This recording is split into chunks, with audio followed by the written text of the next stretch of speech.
Hello, everyone. Hello, GaryCon. How is everyone doing today? I am excited to be here running a special session of Pathfinder 2nd Edition. Hi there, everybody. I am Jason Bulmahn. I'm the director of game design at Paizo and the author of this particular adventure. Today, we're going to be playing a game called Sundered Waves, the first in a series of one-shot adventures that we're putting out for Pathfinder and for Starfinder. So before we get started here today, I am joined by four fabulous gamers, and I'm going to toss it around the horn to allow them to introduce themselves and their characters. Becca, we'll start with you. Oh, thank you, Jason. What's up, everybody? I'm Becca Scott. I am an actor and a streamer. You can find me all over the internet, mostly covering board games, also playing a lot of tabletop games on my channel, The Becca Scott. Fantastic. We'll toss it to Steve. Steve, how are you? I'm fine. I'm looking forward to this. I'm Steve Jackson. I do games. I was guilty of Munchkin, and I'm wearing my Munchkin Pathfinder shirt, which doesn't show up unless I sit up straight. Good luck with that. And Fantasy Trip, and Car Wars, and Illuminati, and other stuff in a long and misspent career. And I'm going to be playing Jaren, the conflicted swordsman. Fantastic. Jason.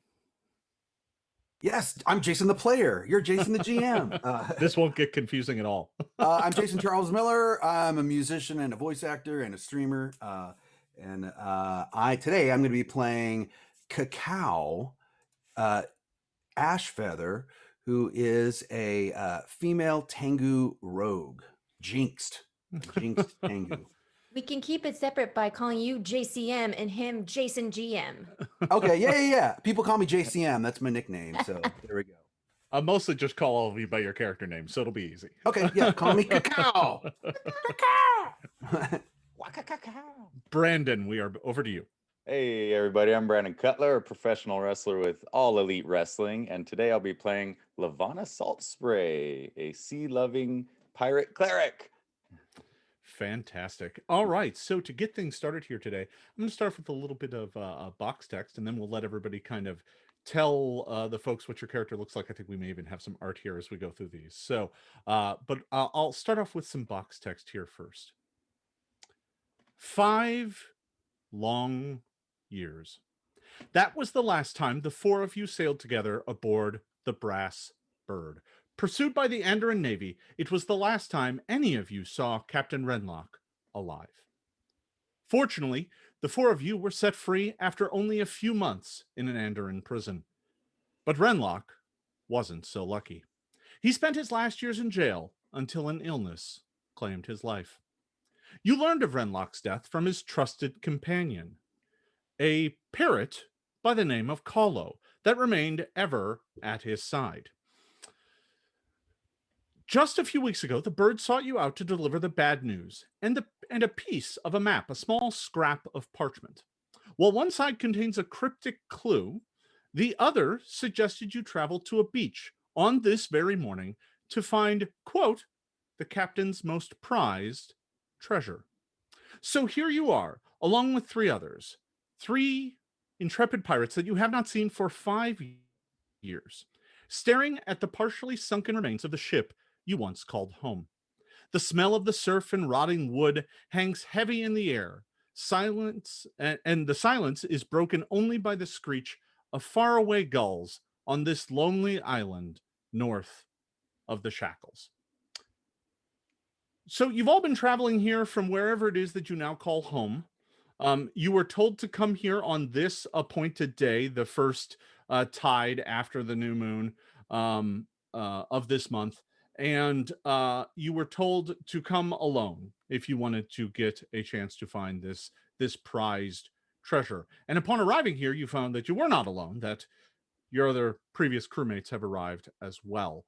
So I'm going to go back around the horn and let people describe, what they see. What does your character look like? We'll just go right back in order. Becca? Yes, Elsier Cyrneras is a tall, gangly elf. You wouldn't know why immediately, but he's wasting away due to mystical effects cast upon him.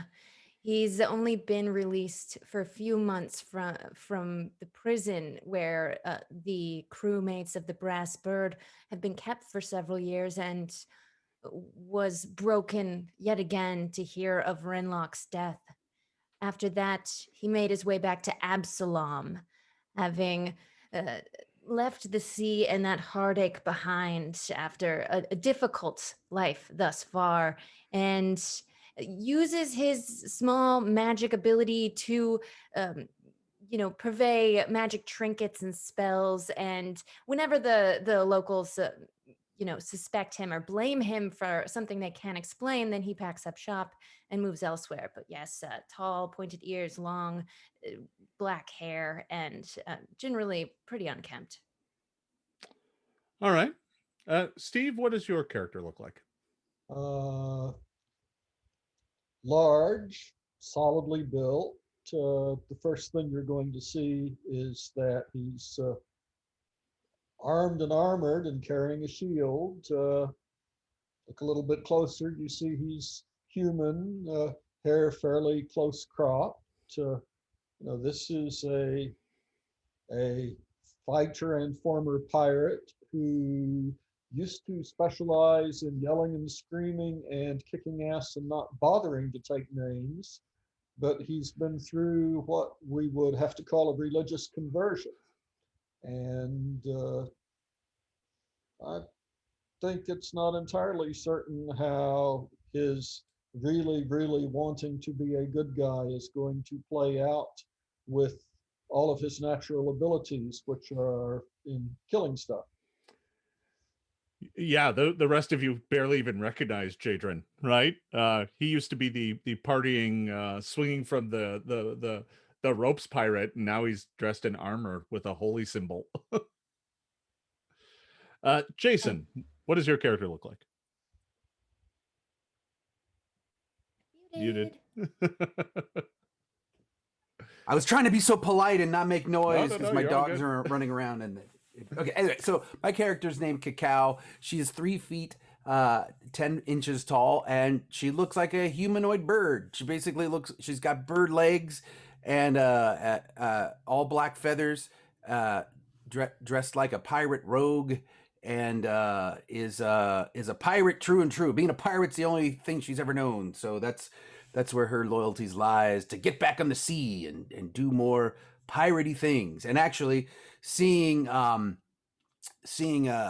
Jadrin all holied up or something is a little taking her aback a bit, because he used to always pick on her and call her crazy bird names, and so now she's wondering, like, is this the same guy that bullied me, or has he changed his ways to the better, at least for him? Because for her, being a pirate, anything goes. Anyway, so that's Cacao.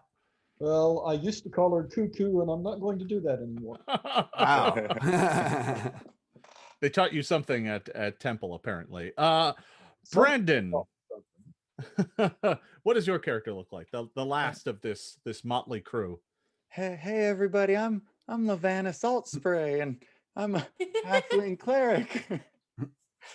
I once was a cleric on the original Silver Dancer until it went under a horrific fire broke out, and the vessel began to sink, and that's when Captain Renlock saved me, and I started traveling with him and began to love the pirate life. And ever since we got out of prison, it's kind of been drab and boring, and I've been on the Silver Dancer too now, and they tend to play it safe, so I just can't wait to get back into the open water desperately and see the old crew again.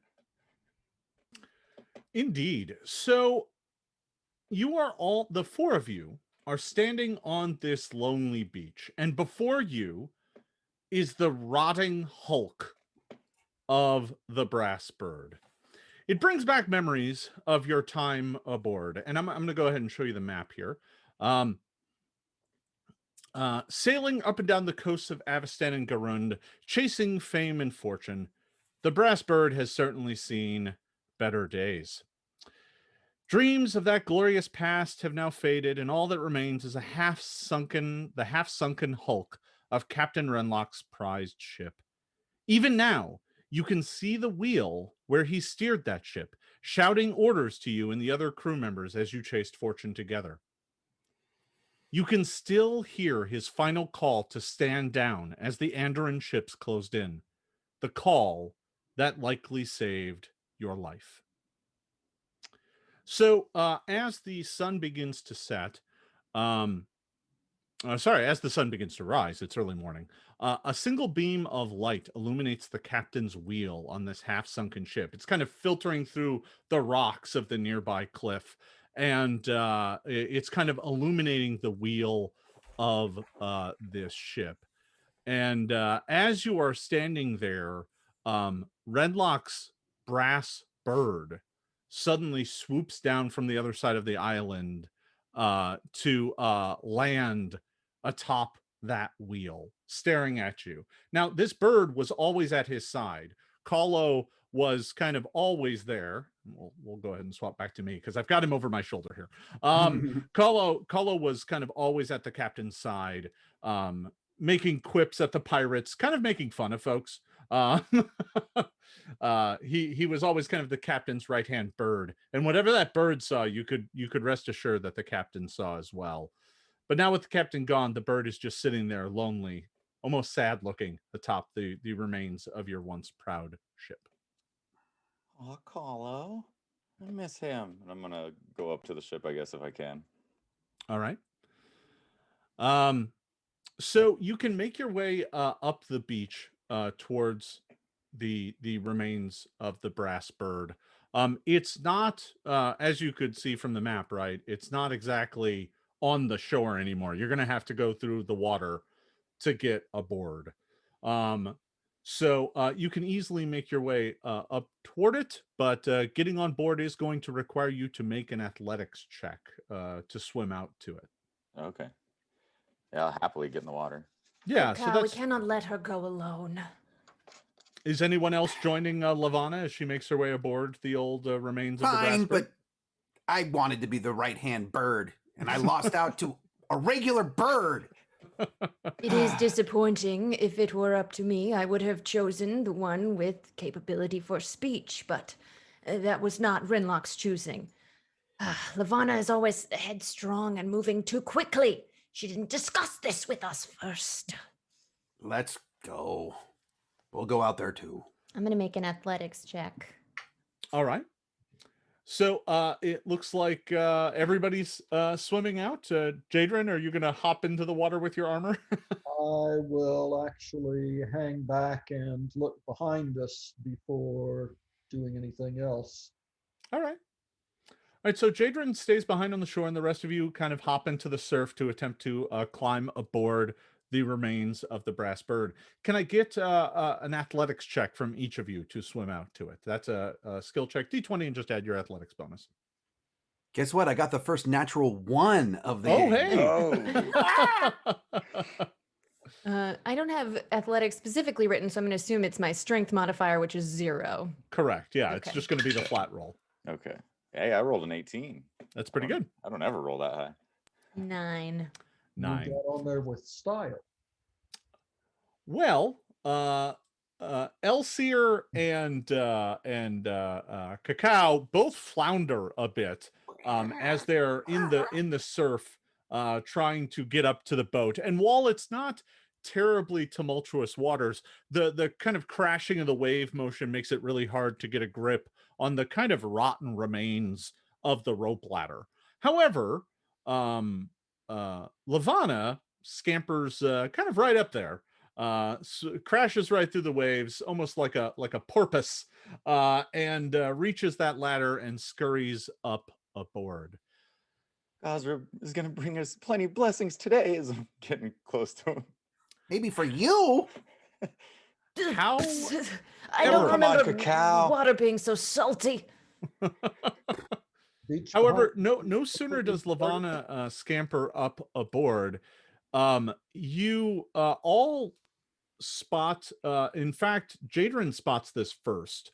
The back of the boat kind of the part that's like right at the water line is kind of corroded away really badly. And there's like holes in the vessel. Some of those were caused by the Andoran Navy in the battle that took the Brass Bird. But slithering out of this hole is a pair of gigantic vipers.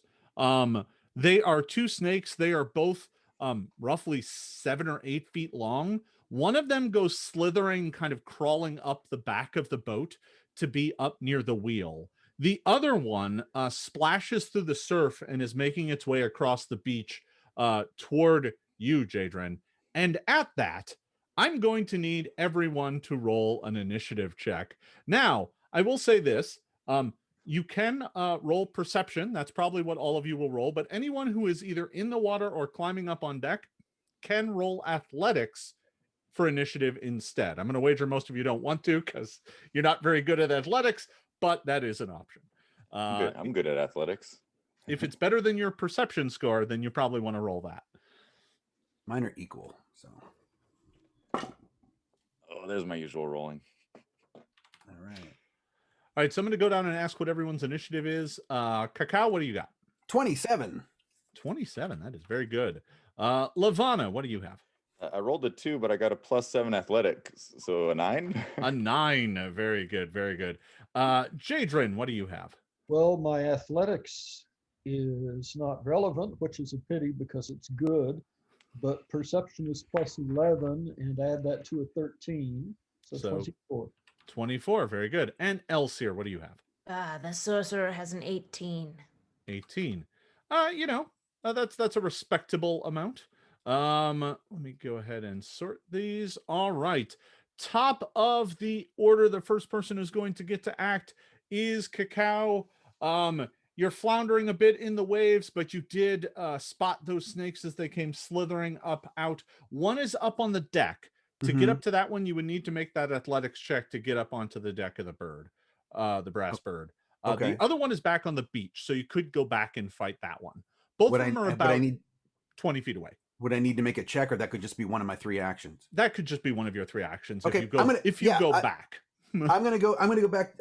Hey, they're everywhere. I'm gonna grab the one that I can get the closest to, which would be on the beach. So for my first action, I'm gonna move over there, and then I'm gonna take a swing. All right, so you go crashing. You let the waves carry you back to shore, and draw my rapier. Hop up and go attack this snake. You had to draw your rapier as well, so that will be one of your actions. So you had to move, draw, and now you can attack. But just really quick for the rules, there's no penalty, right? Because it's technically still my first attack, or is there a penalty because it's my first move? No penalty unless it's your second or third attack. The first attack's at the listed bonus. Okay. All right, I get a 19 to hit. A 19. You slash out with your rapier and manage to catch the snake in its scaly side. It's a solid hit. Go ahead and roll damage. Great. 11 points of damage. Your rapier slashes out at the snake. Now, I should note, the snake has not gone yet. And being a rogue, I believe it's even flat-footed to you. So I think you're going to get your sneak attack damage as well. Awesome. Okay, great. I will add that to it. And 11 more. So 11 more. Total. Wow, that is a fantastic roll. All right.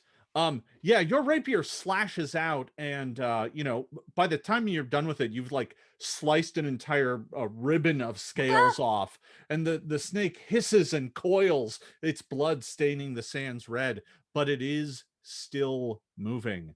And that is the end of Cacao's turn. Next up is Jadrin. All right. Well, I was on watch, but I didn't specifically state that I had my weapon out, so that's up to you. Well, you did say you were keeping an eye out. Now, the way that usually works in Pathfinder is when you're not in combat, you can kind of state what you're doing. And, so someone who's scouting gets good perception checks, but someone who's guarding, generally speaking, gets to have one thing drawn. So you can easily have your sword drawn. That's not a problem. Well, then I'm going to yell, just in case anybody isn't aware that we've got snakes. And I'm going to raise that sword overhead and bring it straight down on the coils. All right, so you move up to the snake. That's going to be one of your actions because it wasn't right next to you. And you've got plenty of movement because it's not very far away. So you could easily move into like a flanking position. You're pretty sure a snake is not a trained warrior and can take attacks of opportunity or anything like that. So you can easily move around to the back of the snake and make an attack. So go ahead and roll that attack roll. My roll was a 19 Oh plus, boy. plus 16. That sounds Nine- like 35. A 19 plus 16 is a 35, and you're flanking it. So that wasn't a roll of a 20, but you can bet that that is well above its AC. That is a critical hit. So go ahead and roll your damage as normal, but double the result. Oh, lovely. Damage is 2d8 plus 4. Okay, I've only got 1d8 with me, so we'll roll it twice.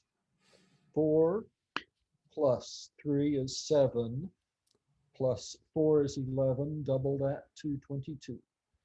So Cacao runs up and slices a ribbon of snake off. Jadrin comes up and finishes the job by cutting the snake cleanly in two.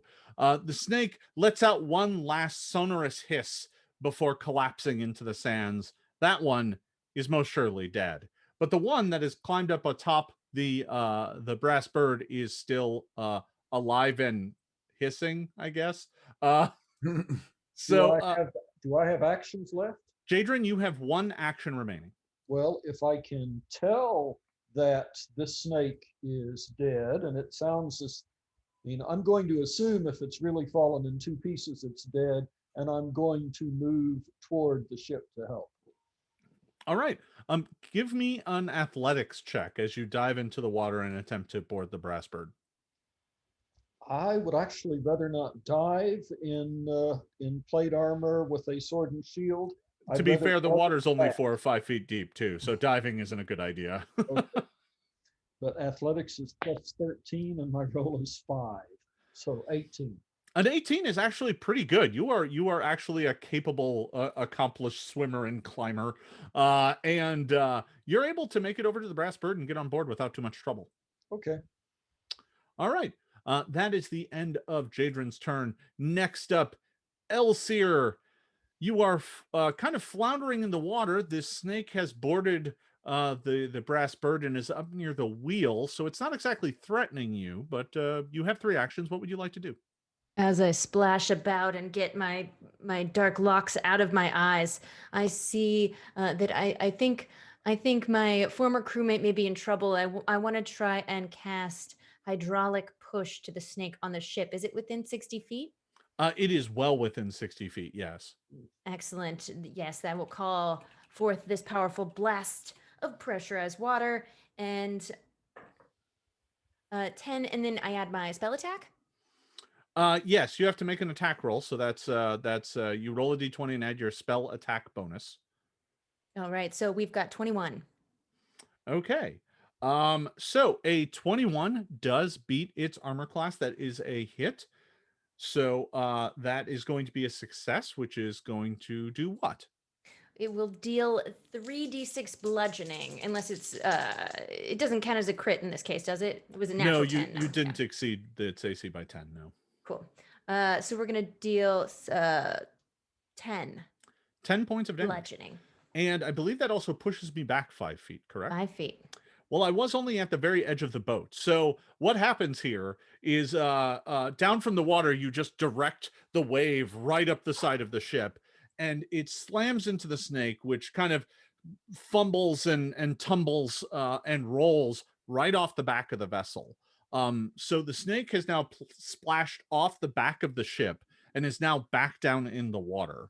And that is 2 of your actions, I believe. I think you still have some more. Well, 1 more. Excellent. And all of my first level spells probably take 2 actions. Is that right? Yeah, almost all of them. But the cantrips not necessarily. No, those generally take 2 as well. Most of your spell casting actions take 2. Then I want to pull out my dagger and start splashing closer to the snake. All right, so you draw your dagger out, and that'll be the end of your turn. All right, that was Elsier. Next up, the last snake finally gets to go, having rolled almost the worst initiative. Yeah, that honor My goes to me. my dice are not with me here so far today, but we'll see. So the snake is now thrown back down into the waves, determined to get at the tasty halfling that it had its mind set upon. It spends its first action slithering back up the side of the boat. It spends its second action slithering over to let's see, who made it up on there? Lavana did, yes. Yeah. So it'll spend its second action to slither over to Lavana, and for its third action, it will attempt to bite you with its fangs.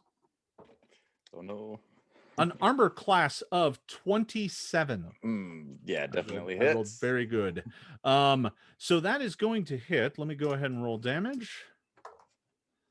It's only going to do 5 points of damage. Okay. However, where its fangs bit you, you can feel a burning sensation spreading through your veins. This snake is venomous. I'm going to need you to make a fortitude save. Oh. Rolled a 17, and where's trying to find fortitude on the It'll be in your defenses. defenses? All right, fortitude plus 12. Well, that's a fantastic 20, roll. yeah, 29. Yeah, you shrug it off. Far worse things than this have tried to kill you over the years. This snake venom is no match. So you managed to fight that off, and that is unfortunately all 3 of my turns because I was knocked off the boat, so I cannot attack again. That will be the end of the snake's turn. Next up, Lavana, you have a snake All right in right. front of you. I guess I'll pull out my dagger then to try and handle this thing. All right. So you spend 1 action to draw a dagger. Yeah. All right, I'll try and take a stab at it. Ooh, a natural 19. That is quite And good. Let's see, where's so on the dagger it's plus 9. There we go. There we go. 28. So a 28, just shy of a critical hit. Dang. But it is a then hit. For damage, it's a D4, so I rolled a 3. 3. All right. You slice out at the snake with the dagger. You have given it a wound. It took a bit of a beating from being thrown off the boat, but it is still up and fighting, blood trickling from its wound. You have 1 action One remaining. more. Can I take another stab with the dagger? You can, but you will be at a minus, I believe only a -4, because I think the dagger is an agile weapon. Those take a slightly less penalty. Okay. 11 plus 8, 19. 19 will hit. Go ahead and give me that damage again. Another 3. Another 3. Fantastic. All right. So you have dealt another 7 points of damage. Okay. So that is it for Lavana's turn. The snake is pretty wounded, but it is still up. We are now at the bottom of the initiative. By the way, the brass bird, Kahlo, is still just sitting on the wheels. The bird kind of looks at you, Lavana, is like, "Rah! You gotta watch out for that snake." At the end of the round, but doesn't otherwise help at all. Next up, we are back to the top of the order. Kako. Where can I guess I need to get to that snake. So the cow's going to. I guess I need to make an athletics check to get there, right? Yeah, you'll need to get back up onto the boat. She heroically runs into the water and does much better this time. A 23 on her athletics. No problem at all. You managed to scurry up onto the boat. You're still not right next to the snake, though. It's a little bit further ahead, but you did manage to make your way through the waves and up onto the boat. Okay, then I will move towards the snake to hopefully take my last movement as an attack. Yeah, you can do that easily. Okay. 21. 21 will hit. Your rapier finds more snake meat. Go ahead and give me damage. Would we say would Lavana be flanking it? Yeah, you had the movement to do so. You didn't have to move too far. It was only like 10 feet away, so you could easily move to the back of it to flank it. Okay, excellent. Okay, yeah, great. No problem. So my regular damage would be 12, and then my sneak attack added to that would be another 9. So 21 points of damage. All right. Running up to the snake as it is focused solely on its halfling snack, it doesn't pay much attention to you, which turns out to be a mortal mistake because your rapier strikes true and the serpent falls to the deck of the ship, dead. Oh, And we are now out of combat. oh, thanks, Hooray! Cacao. Well These done, things- bird creature. Usually, always try and hunt me, being a halfling and all. Be on the lookout. There could be more. All right. Well, if you can look, I want to give Carlo a big old hug. It is just like old times. You are standing back atop the deck of the old creaky ship. The bird kind of hops from the various spokes of the captain's wheel, staring at all of you as you embrace, just kind of cocking its head back and forth. You can hear its kind of mechanical whirring, even from this distance. We've got a wounded halfling. Is this enough damage that healing should happen? No, I'm all right. The snake didn't get any poison in me. It really was very little more than a scratch. These snakes apparently have just been nesting here and weren't exactly a gigantic threat. I must say, perhaps if you didn't brashly splash onto a ship without checking for enemies first, perhaps you would be unharmed at this moment. Oh, sorry. I'm just dying to get out on any kind of a ship that I can, and seeing this old one just made me want to get on. And you guys got to miss Carlo as well. And Just I'll like put my, old times. finger out to try and have Carlo come fly over to my hand, like, come here, little He fella. kind of looks at you and No, I wouldn't go to anyone but the captain. the bird was rather peculiar as to whose shoulder it would sit on, mostly just the captain. But occasionally, when someone truly had the captain's favor, it would land on their shoulder and kind of nip at their ear. There's Now, one thing I must know. And I turn to Callow the bird and kneel down, or, squat down and make eye contact with it and say, Captain? He's passed away. Obviously, yes, never mind, of course. And then I turn out to sea to make sure that I hold a stiff upper lip. So as you approach the bird, it kind of lands onto the center of the wheel and opens up its beak. It just opens. And quite suddenly, from inside the bird, you hear a voice you have not heard for many years. The voice of Captain Renlock. I knew it! You were right. My friends, it pleases this old pirate's heart to see you gathered once again on the deck of the Brass Bird. Although my time has passed, I have found one last treasure for you to plunder. But to ensure it doesn't fall into the wrong hands, I've placed a few challenges in your way. Don't worry. I'm sure they're nothing you can't handle. To open the way, you must sail from the home of the pirates to plunder the coasts of Varisia. Return home, but then make your way to Absalom to spend your loot. Finally, follow my dream and sail to the river kingdoms and retire in peace. After that cryptic clue, Carlo grows silent and stares at the old captain's wheel. You're all kind of facing it as you approach it. Everyone else heard that too, yes? Oh, yeah. heard what? Don't toy with me. Oh, very well. Jadrin, do you remember my name yet?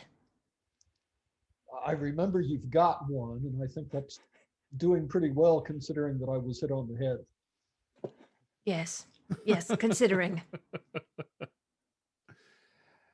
So the bird is just kind of sitting there staring at the captain's wheel now, occasionally kind of clicking and whirring and Could I check my all of pockets you. to see if I have a cracker or something to feed to the bird? yeah, you might have a bit of hardtack, right? Some trail rations. I want to rip off a small piece and it's- offer it. It's mechanical. Wouldn't it want some oil? While the wizard is doing that, I would like to poke at the wheel a little bit. The bird seems to be calling your attention to it. All right. Well, you go and take a peek at the wheel, and meanwhile, you offer the bird a bit of cracker, like hard biscuit, from your tack, and it kind of looks at it, cocks its head, and you see it do what it kind of takes the bird bite of it, but just like like Cookie Monster, it just chews it, and all the crumbs fall out. It doesn't really eat. Um, Making your way over to the wheel, you go and take a look at the wheel itself, and you see something a little unusual. The wheel itself, and I'm showing this. We might get a bigger view of it as well.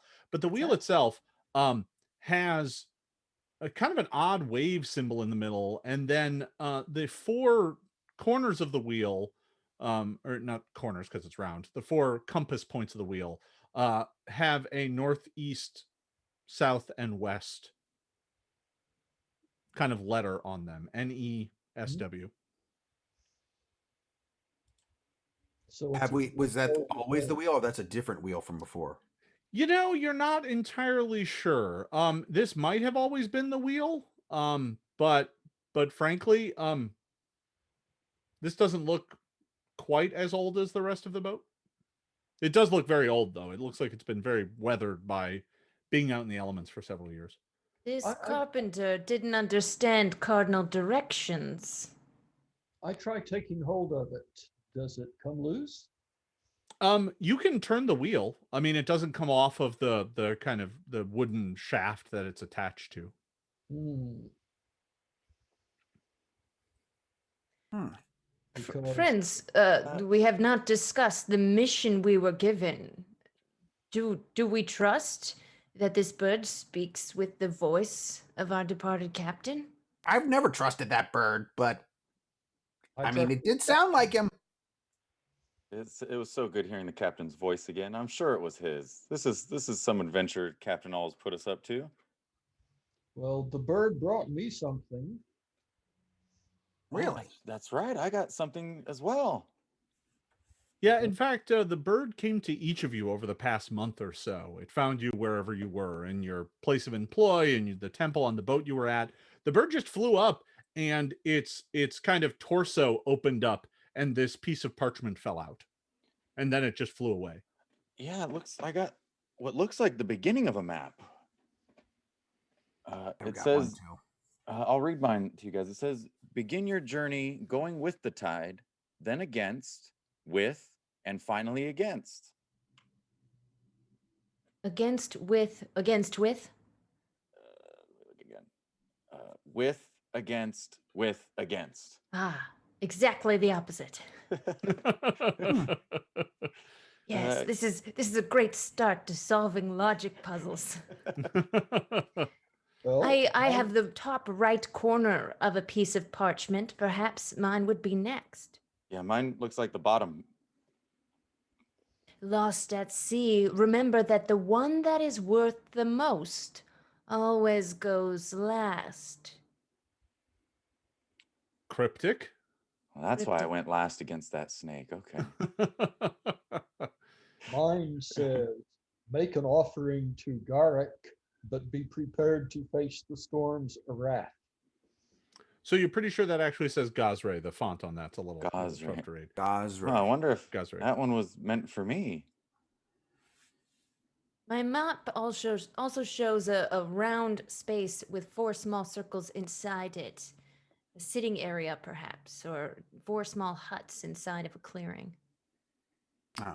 Mine says, pay homage to the lost. Take not their blade or spear if you want to win the pirate king's treasure.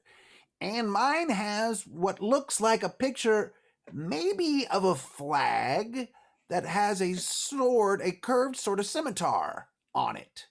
And also, ripped is a little piece of maybe the top of a crown, but I'm not sure. Well, mine looks like some of the stuff that spilled out of those snakes. Oh, that looks like it connects off of mine. Oh, and mine as well. Okay, so we put them all together, and what The one thing I did not account for was the zoom reattachment of the map pieces. Ah, we foiled you. Well, won't be the last time. So Taking a look at the maps, Lavana, yours looks possibly like a map of the harbor that you are currently in, Yep, it right? looks exactly like that. Yeah. The other ones don't make any sense to you. They look like something else. Mm. But yours Jagged looks edges- like the area you are currently in. Do the jagged edges fit together? They do. If you bring them all together, you can try and puzzle it out. I Uh, put hey, mine down on whatever is flat and dry and invite the others to do the same. yeah, All right. I'll put mine. Hey, Kahlo, as much as I do just also want to hear the captain's voice again, could you play that message again? The bird kind of looks at you and then just shakes his head and it's like, cock, never remembering, fine. And the bird opens its mouth again. My friends, it pleases this old pirate's heart to see you gathered once again on the deck of the Brass Bird. Although my time has passed, I have found one last treasure for you to plunder. But to ensure it doesn't fall into the wrong hands, I have placed a few challenges in your way. Don't worry, I'm sure they are nothing you can't handle. To open the way, you must sail from the home of the pirates to plunder the coasts of Varisia. Return home, but then make your way to Absalom to spend your loot.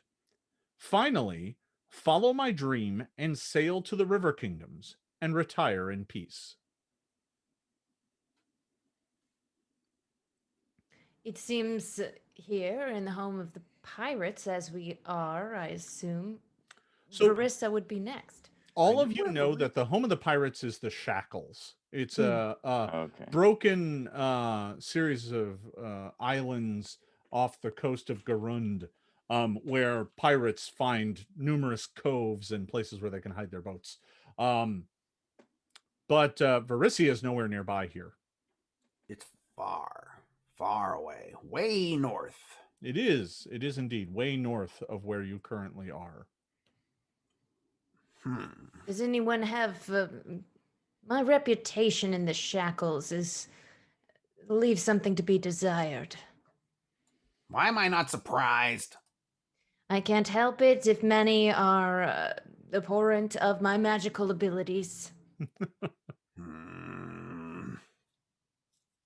So, let's see here. Jadrin, you're staring at this wheel, right? And you can't help but notice that the wheel has compass directions on it. That's why I'd like to pull it loose and lie it flat, so it would be more like a real compass.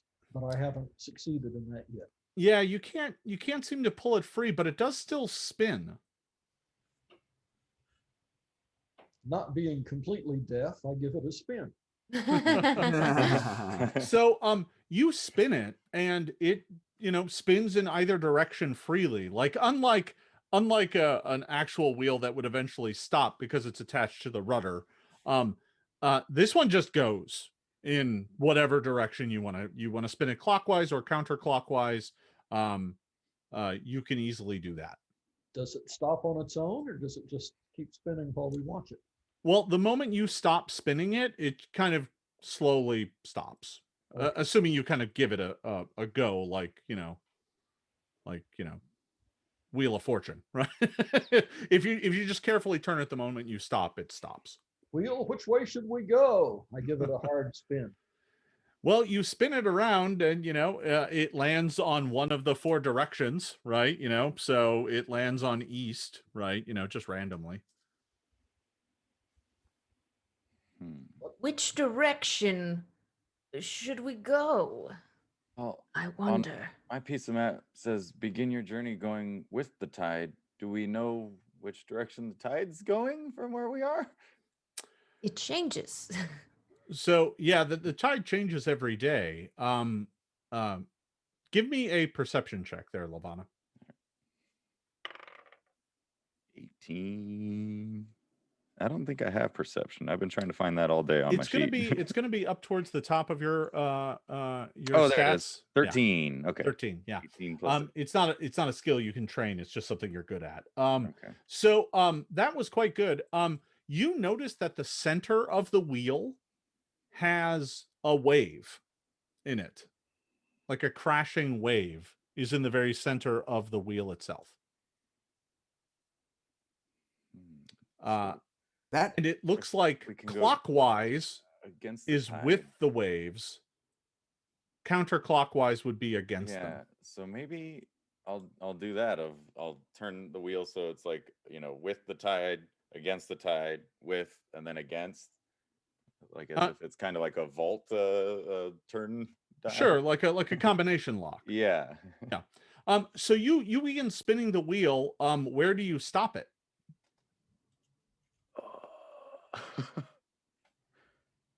With the I guess- tide.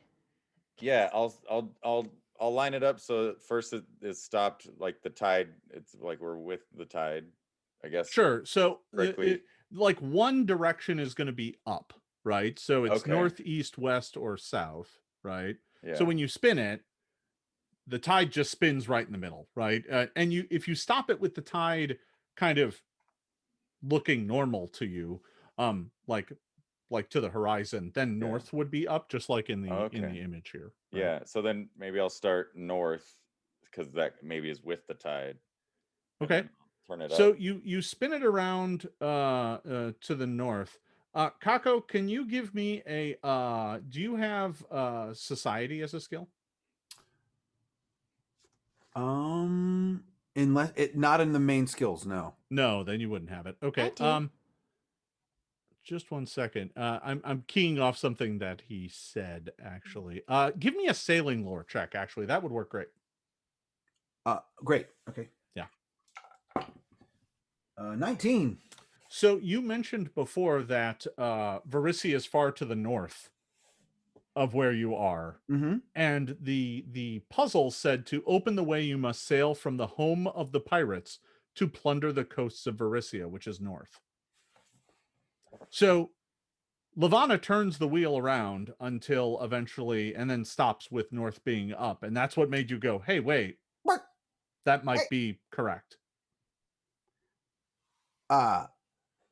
Varisia is to the north, so let's keep it pointed that way. How you got So it? The next line of the clue was return home, but then make your way to Absalom to spend your loot. And Absalom is just dead to the east. So south and then east? Okay. So you turn the Ah. wheel what direction? Oh. Oh. Clockwise or counterclockwise? Wait a minute. Okay. Counterclockwise. All right. So you turn it counterclockwise south till south is up. Then you turn it clockwise again or continue counterclockwise? I'm gonna go clockwise again. Okay, Or- so then you turn it clockwise back until it is going east. Yeah. Okay. And then the final line is finally follow my dream and sail to the river kingdoms and retire in peace. Where are the river kingdoms? I forgot. If anyone has a society skill, you can make a check to remember where the river kingdoms are. I have it Well- at +9. Elsier has been, I have +9 as well. I've been everywhere and chased out of most of places. That's why you got the society stat.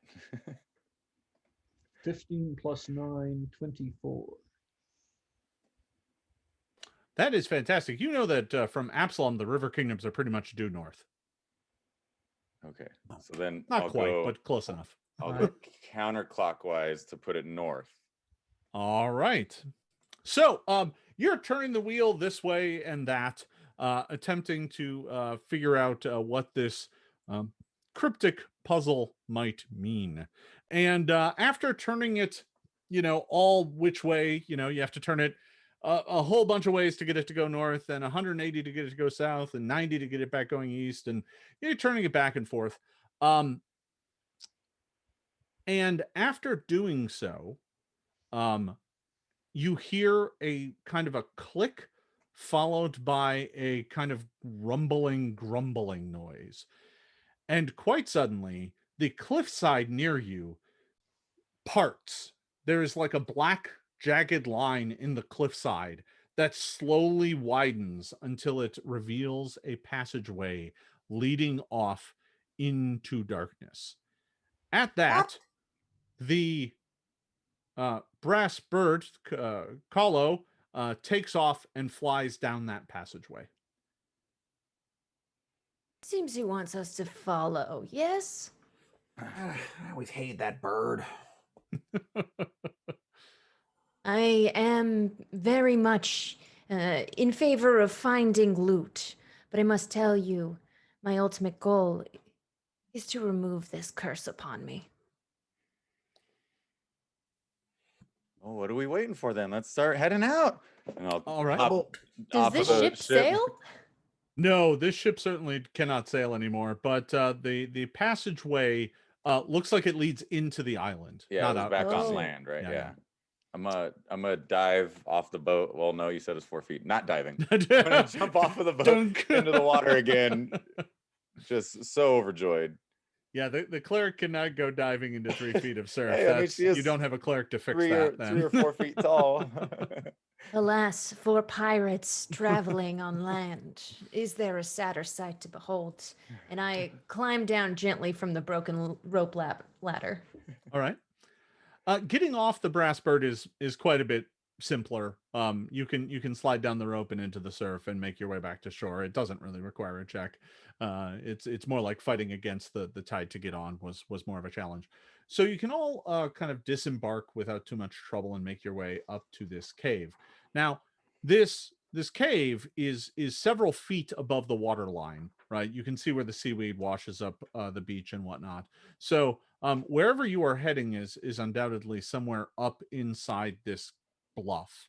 This cove was kind of this 50-60 foot tall bluff of jagged stone, and this passageway leads off into darkness. Hello, So- darkness, my old friend. The passageway beyond the hidden door ascends at an incline of a few feet above the high tide line of the cove before leveling off. The passage ends in a short set of stairs that descend towards a large chamber lit only by vine-choked cracks in the ceiling above. The rough-hewn chamber has fallen into disrepair. The western wall has collapsed partially, and dirt, rock, and plant debris litters the floor, nearly obscuring a large leaf pattern made from green quartz.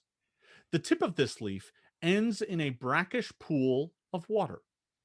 Rising up from the water is a mold-encrusted statue of a woman who appears to emerge from a stone wave, like a carved wave of stone water, and this statue kind of emerges from it. She has seaweed for hair, and her arms are held high in supplication to the sky above. A faint clicking and rustling sound can be heard from the collapsed wall, but its source is not immediately apparent. Drawing weapon. So to give you a sense of what this looks like, I'm going to go ahead and swap over to the map so you can Good take call. a peek. So you've left the shore behind and the boat and kind of gone down this short passageway that has led to this chamber. And as you can see, the western wall is collapsed and ruined. And then you've got the kind of green quartz leaf shape leading to the pool on the far side of the room, if you can all see that. Okay. All right. So Lavana, you don't even have to make a check to identify the holy symbol of Gazre. Hey. Your deity is emblazoned on the floor. Gazre's symbol is a curved leaf pattern with a bulbous drip of water at one end. And this is that symbol, but you're looking at it from above, like from the top. So it's kind of flipped upside down. Oh, it's such a beautiful statue of her. And I'll kind of just go over there and put my hand on it. So the statue is kind of on the far side of the room. You can see that the that Kalo has landed up on one of the hands of the statue and is just kind of looking at all of you as you approach the chamber.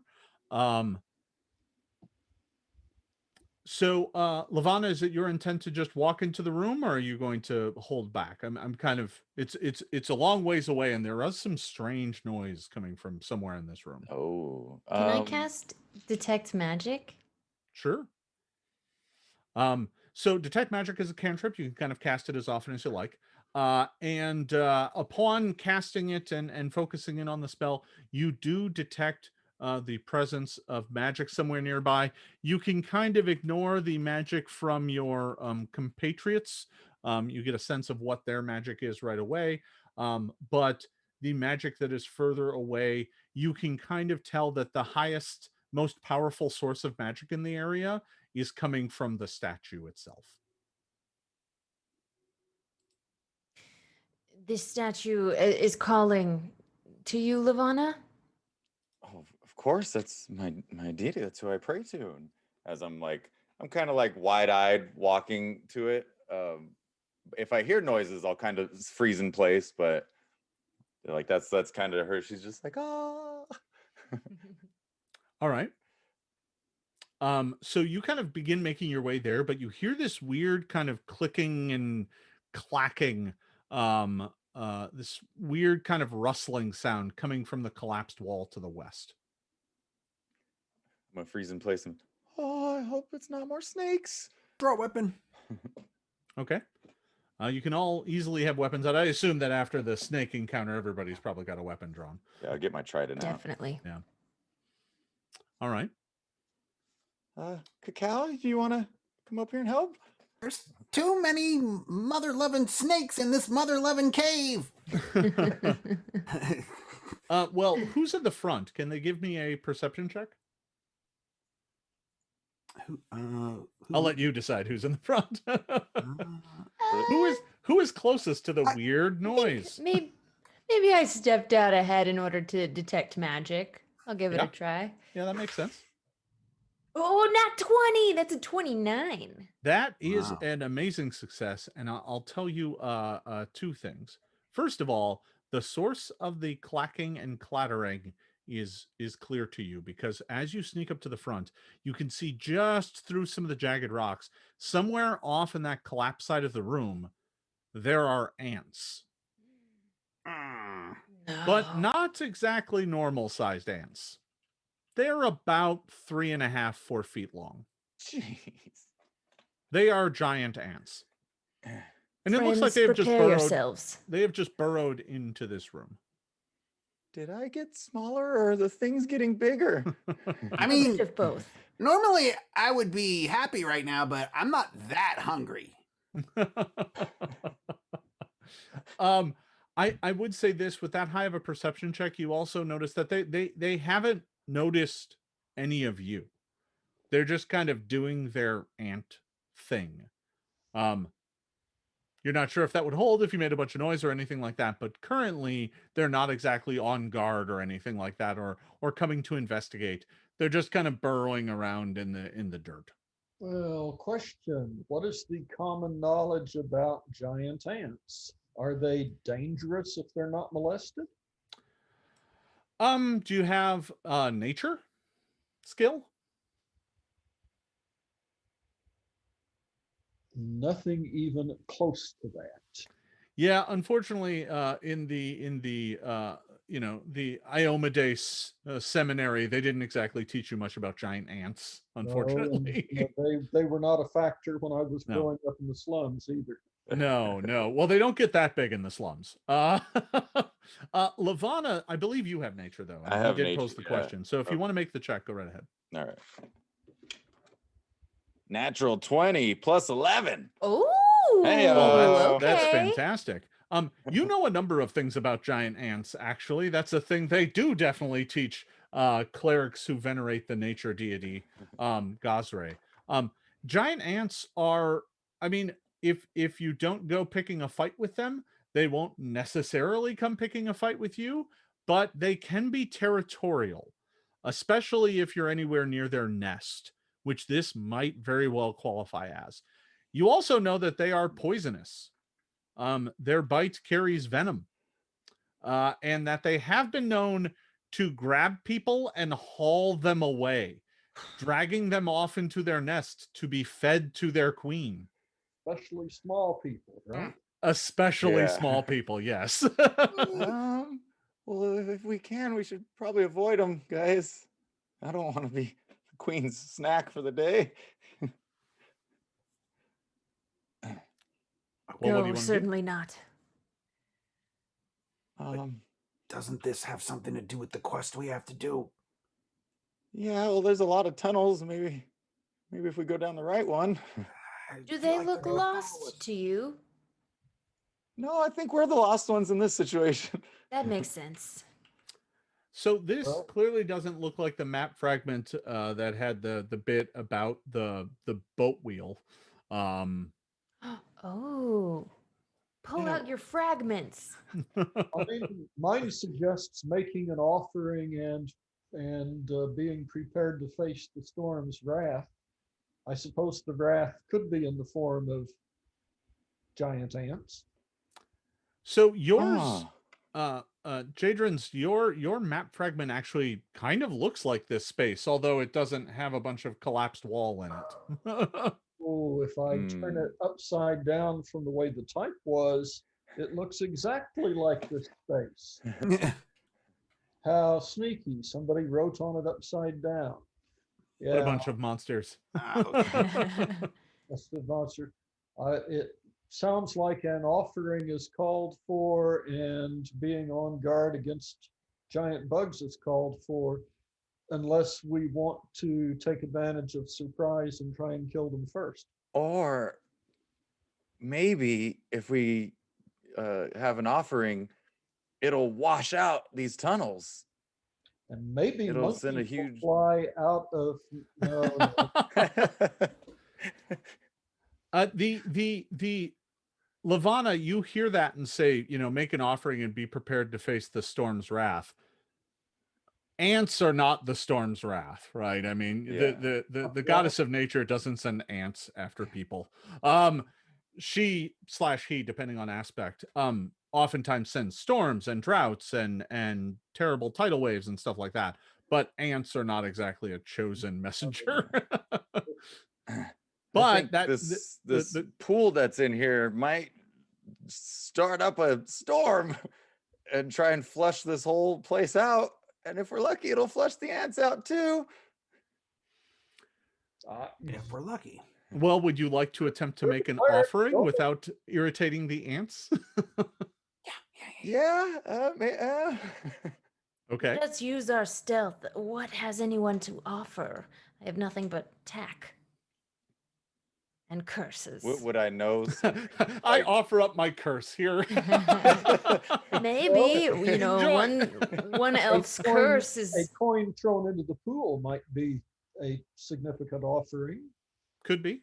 That It's- is a tithe is often is a commonly accepted offering to most deities. and you're I- asking a pirate to sacrifice coin. yes, this is to a deity.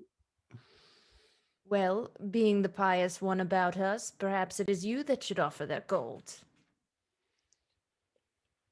If I have any gold in my pocket, I'll throw in a coin. You all have a handful of pocket change. I mean, you're relatively high level characters. The question is, who wants to try and sneak over there and make the offering? I'm the Ooh, sneakiest. ooh. I am the sneakiest, so I mean, you could give me the donation and I could sneak over there. And I could cast air bubble on you, which will let you breathe normally, even if there's, say, a flood or something that happens. Perfect. I don't. I'll stay believe down in- there and make sure they're washed away. I don't believe in being stingy with the powers that be. So if I've got a gold coin, I'll hand it over and just tell the Tengu, make sure it goes into the water. Of Make sure this is the one course that it goes into the will. water. I let it touch the water. That has to count. Yeah. Oh, You don't yeah, see I my see. hands behind my back. I'm not crossing my fingers. So All right, I got 22 gold. I'm giving you all of it. Ooh. All right. Yeah. Okay. Gonna make a serious offering, not one of these, not a cheap offering. Right.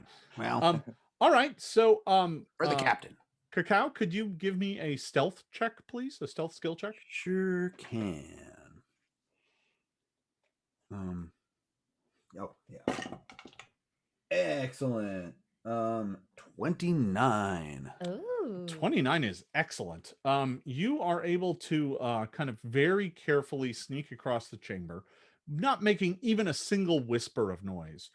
Carefully avoiding like old, dried leaves that have fallen from the ceiling, like just carefully kind of dancing between those, doing that kind of, how crows like hop around on their toes. It's kind of like that. As you make your way across and easily find yourself over at this shrine. Looking up at it, it is towering, this towering statue. And from the top, you can see Kaulo kind of looking down at you, the brass bird kind of clicking and whirring, and is like, good job, real quietly, but not disturbing the ants. So what do you do? I want to cast air bubble on him before Oh, he sure. like makes the donation. Yeah. Yeah, you mentioned that. Yeah, no problem. Well, I look to see if there's any obvious places where you would put an offering. So the pool itself looks like it has a handful of coins in it already. But they're really old looking. They're all tarnished and kind of covered in mildew. Like, Oh, 'cause they've she been sitting won't at the need bottom of- these coins. No, I'm joking. I don't touch them. I don't touch them. I'm just kidding. Yeah. Okay, so that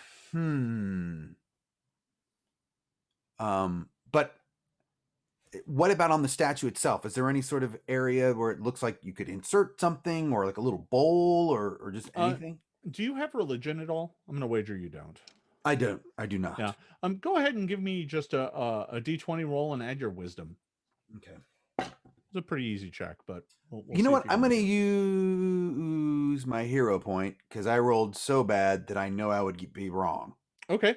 okay? Yeah, you can spend your hero point to re-roll that. That's fine. Spending my hero point to re-roll. I feel like this is pretty pivotal. Much better. I got a 17. So you don't know a lot about religions. They were never really your thing, but you've been on a boat long enough that you recall that for making offerings to Gosray for pirates on the open ocean, just tossing it in the water was an appropriate way to make offerings, right? Okay. Yeah, you don't have to worry about getting it like in a hand or anything like that. You can probably just toss it right in the water and that'd be fine. I feel confident, and I tossed it in the water. All right. As the offering lands in the water, a booming voice rises up from the statue itself. Those who seek the blessing of wind and the waves must face the storm's fury. As the voice fades, the water from the pool explodes, blasting the chamber with brackish filth. The Get out! explosion reveals a towering creature made from the purest azure water. Like a living tidal wave, the creature slowly surges forward towards the edge of the pool. What do you do, Cacao? I back the hell up as quickly Okay. as I can. All right. So are you going to stealth or are you just going to bolt? No, at this point, I'm bolting. All right. No stealth needed. So you go bolting back across the room. And as you do so, the ants who were stirred up by the blast of water that hit their kind of nesting crevices over there come surging out. And there's 4 of these giant ants. But the moment they come out, the giant kind of living tidal wave comes crashing out of the pool and goes charging right at them. Yes. So, my question is, what do all of you do? Oh, I just start celebrating. I told you. I told you. Let them fight it out. Yes, Yeah. let them fight. Yeah. All right, so you can just back up and let the ants and the tidal wave fight each other. Yeah, I'm gonna just go and start just shaking one of them. I told you. I told you. So this is the point in the stream where if I had the budget, I would animate a giant water elemental fighting ants, and it'd be really awesome. But instead, we'll just cut to the chase. A few rounds go by of the ants trying to bash this water elemental and going and snipping at it with their claws, their mandibles. but they're not really having too much of an effect, but they do manage to hurt it. They do look like they've diminished it. But in the end, this thing hits them, and every time it hits one of them, they just get crunched. They sometimes they manage to survive a hit, but frequently they just get crunched, leaving kind of a curl of ant legs and bug goo in their place. But after a few moments, all 4 ants are dead. And at that point, the elemental then turns to face all of you and begins to move forward. And on that, I need everyone to roll me initiative. I'm like, go Geyser, go Geyser, go. Oh no. I think we gravely misinterpreted the scene. Oh no. All right, so I'm just going to go and get everyone's initiative. Kako, what do you got? 28. Pretty good. Jadrin, what do you got? Roll of 11 plus, what am I adding for initiative? Your perception. Oh, now I have to perceive where it is. Okay. Yeah, it's going to be up near the top of your sheet. Plus 11, 22. 22. Elsier. A mere 3 plus 9 comes to 12. Oh, there we No, go. Yeah, no, yeah. that's great. All right, Lavana, what do you got? I rolled 18 and then perception's 13. So So 31. 30, yeah. Oh, Well, that's pretty good. That's so All right. high. Yeah, that's all right. So, You know. Lavana, you are going to get to go first. You have a sense for these sorts of creatures, and you could feel the moment its wrath has turned upon you, and it turns to look at you with kind of deep pools of azure water, and it begins to stride forward. What do? The 4 of you are kind of clustered at the entrance to the room. It's about 30 feet away. I'm gonna try and cast command on it. Sure. why not? So that requires me to make a will save, if I remember correctly. Yeah, will. Okay, so I'm going to go ahead and roll that will save. What is the DC of your command spell? 21. Oh, I rolled incredibly poorly. Okay, so I am going to fail, but not critically fail. Okay, so it's saying for the first action on its next turn, the creature must use a single action to do as you command. Okay, so what is its single action? To run away, to approach, drop prone, stand in place? Yeah, can I tell it to maybe leave? Like, You can tell it to flee. Yeah. okay, All right. I'll say that. All right. So that was 2 of your actions. What would you like to do with the third? Can I try and like tell it to flee, and I want to go like maybe into the tunnels, like tell it to flee the other way, so then we can kind of get out of there? So you can't be super specific with Yeah. command. It's a first level spell. Okay. So, but you can just tell it to flee, and it'll go away from All right. you. I guess I'll just try and I don't know what I could do for one if I can like ready like hoping I'm putting all that Well, into like if gen- it's gonna attack me I'll One thing you could certainly do is kind of you're in the tunnel and there's a bunch of jutting rocks, and you can kind of hide behind them to give yourself a Okay. bit of a cover bonus. Yeah, I'll do All right, that. great. So you do that. Next up in initiative, unfortunately, is the monster. It surges, and as it's surging forward, it suddenly stops, and for a moment, it retreats. It flees back towards its pool. But that magic only lasts a moment. It shakes it off and turns back to surge toward you. However, because no one else has approached it and it had to flee all the way across the room, it has to spend both of its actions making its way back toward you. And it didn't even get there. So it, at the end of its turn, it's just surged around the chamber a bunch, having fled and then come back. But it's still a good 20 feet away. Oh, that didn't work, guys. So that is the end of its turn. The command actually cost it to lose its attack for this round. Cacao, it is now your turn. Seeing that, and I'm the closest to it, correct? Yes. Seeing that the command failed, and knowing that I have a magical weapon, that I'm fairly confident will work against this thing. I all of a sudden, Cacao has a renewed sense of courage, only because she probably realizes this is the only option. So she's going to attack. All right. So you will need to spend one action to move up because it didn't quite get up to you, but that's fine. Okay. And then you can easily attack. All right. Get a I get a 30. A 30. A 30. A 30 is going to hit solidly, just shy of a critical hit, but that is going to score a hit. Right. So go ahead and roll me some damage. 12 points of damage. And All right. I'm going to take another swing for my last Absolutely. action. This one is going to be at a penalty, though. Rapier is not an agile weapon, so this is going to be at a -5. Okay. Yep.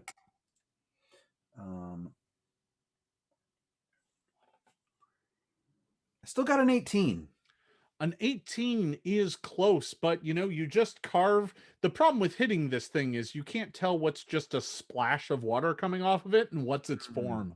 So, like, you slice through a bit of wave only to realize you just hit nothing at all. So it manages to kind of dodge that attack. All right. Next up in order is Jadron. Jadron, you're about 20 feet away. Well, I will step up to it and All right. take my best sword swing. All right.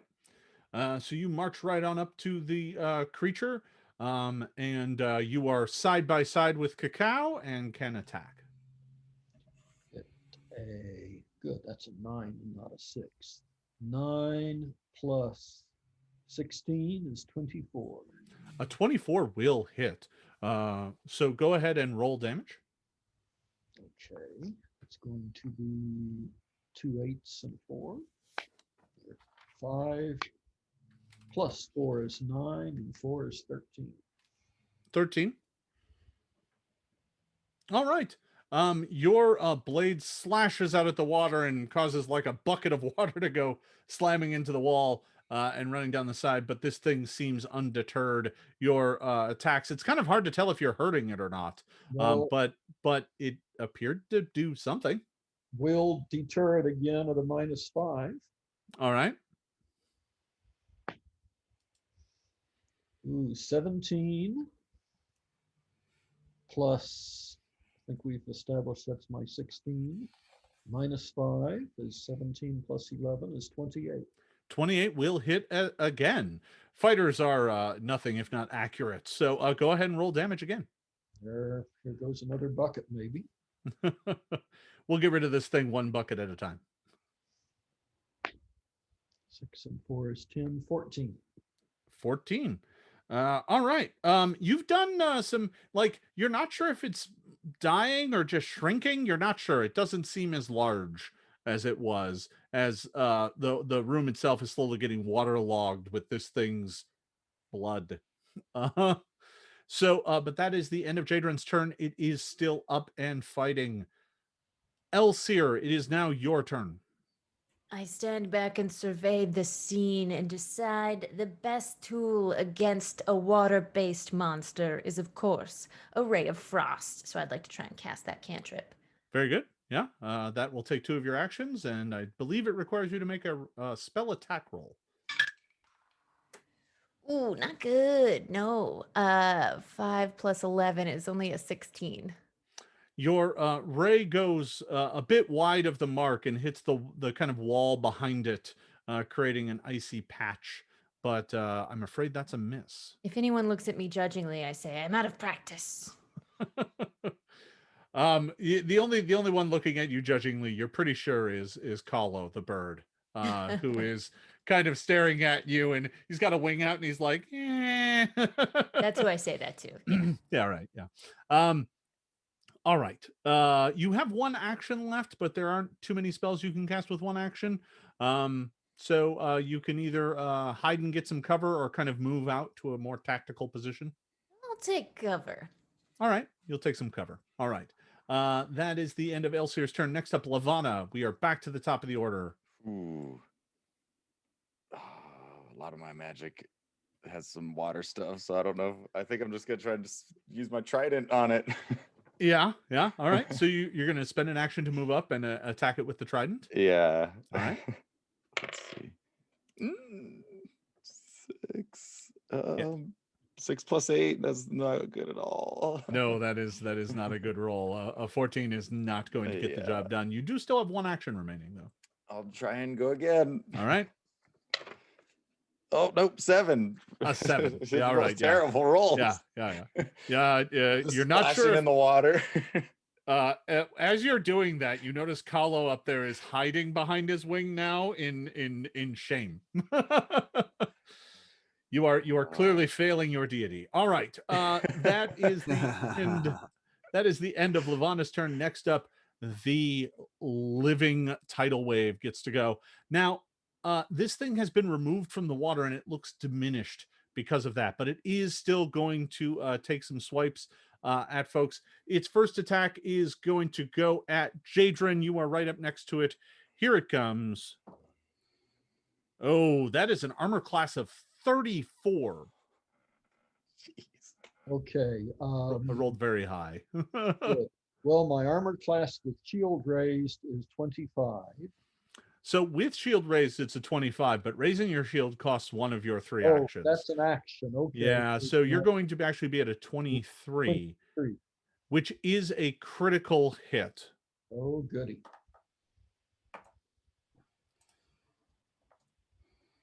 Ooh. The living waterfall just slams down on you, the waves crashing over you, and you hear bones crack and crunch as it slams into you. I hate Take when that happens. 38 points of damage from the critical hit. Oh gosh. Jeez. Okay. And you are pushed back 5 feet, so you are no longer adjacent to it. All right. With its second action, it is going second and only last action because it is slowed. It is going to swing at Cacao. Let's see. 16 plus 13 is going to be a 29. I think we both know that hits. I think we do. I don't believe it's a crit though. I think your AC is high enough. It's not 10 above. Right. No. All right. In that case, you take 14 points of damage as the wave slams into you. Soaked feathers go flying as the wave slams into you, and it pushes you back 5 feet as well. But that is the end of its turn. Next up, Cacao. Okay, then it pushes me back, so I need to spend 1 movement to get back to it. Yes. Or- Yes. However, because you're this close, you could also move to the other side of it as well. You could so I flank could with flank you it. could flank with Lavana. Yes. Okay, I'm gonna flank. All right. You go dancing around to the back side of it and find an advantageous position.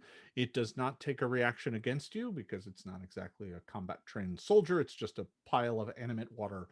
So go ahead and make your attack. Awesome. 23. 23 will hit. So go ahead and roll damage, and you get that sneak attack damage. Great.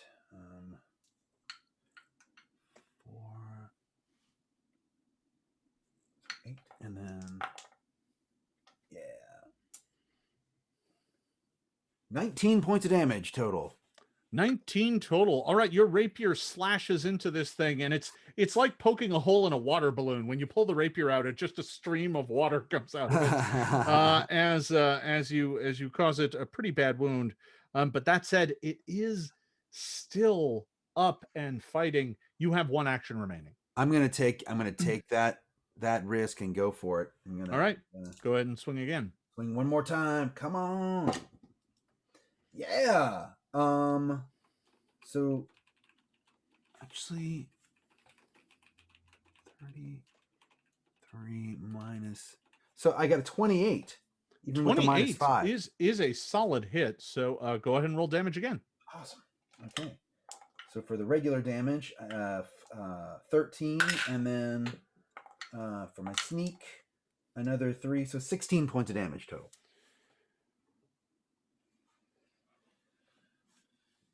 So you slice at this thing again with the rapier, and it is looking almost like it's having trouble holding its form. Like more and more water is kind of splashing off of it, and it's looking thinner and spindly, but it is still standing. Jadrin, it is your turn. Get it! Well, if I can still move and fight, I will move and fight. You can easily do so. You take a step up and can take swing your longsword. Can I take an advantageous position? It is big enough probably to allow two of you to flank, sure. Okay. Normally can't get two flankers out of a medium creature, but this thing is huge. Well, let's make it smaller. Okay, I think it's time to spend my hero point. That was a natural 1. Yeah, that's a bad roll. All right, so you can spend your hero point and re-roll that attack roll. Much better. 18 plus a 16 is 32. A 32 is a critical hit on the water elemental. Go ahead and roll your damage and double it. Okay, 8-sider twice. 8 plus 4 is 12, and my plus 4 makes that 16. 32 hits. 32 points of damage. Your sword slashes out at this thing, diving into the water, and it's almost like unzippering a bag of water, because as you do so, it just explodes brackish water everywhere around the room. And with your blade kind of coming down and slamming into the stone floor, chips of rock flying, this wave of water washes past everyone. And once it is gone, the elemental has disappeared. It has been defeated. Well done, Jaden. I was about to cast something that would have done away with it, certainly. Everyone knows that, right? Sure. Kahlo up on top of the statue is like, rock, sure you were. It's That's true, okay, bird. we'll Don't need it mock later. me. Do any of you need some healing now? I attempt to raise my hand. Yeah, I guess I'll cast a healing spell on you guys. I guess can I do it at level where you said it's like the 3 actions or whatever to get. So everyone? yeah, your healing spells, because you are 5th level, are leveled up to be 3rd level heals. And for 3 actions, you can heal everyone in the party for 3d8 points of damage. Dang, okay. I'll do that. All right. Let's see. Ooh, I rolled a 7. Perhaps I should have gotten more in the fight. 16. Everyone regains 16 points of damage. I'll mark off that. I'm back at full health. Me too. I'm not.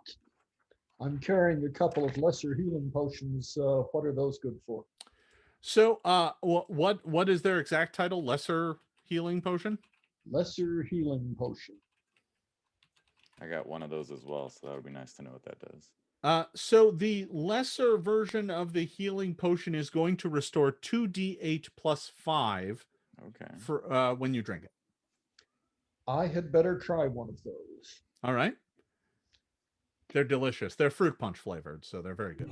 Fruit punch for 3, and 6 is 9. And did you say plus 4? Plus 5. Plus 5 is 14. All right. Which gets me still hurting, but not worth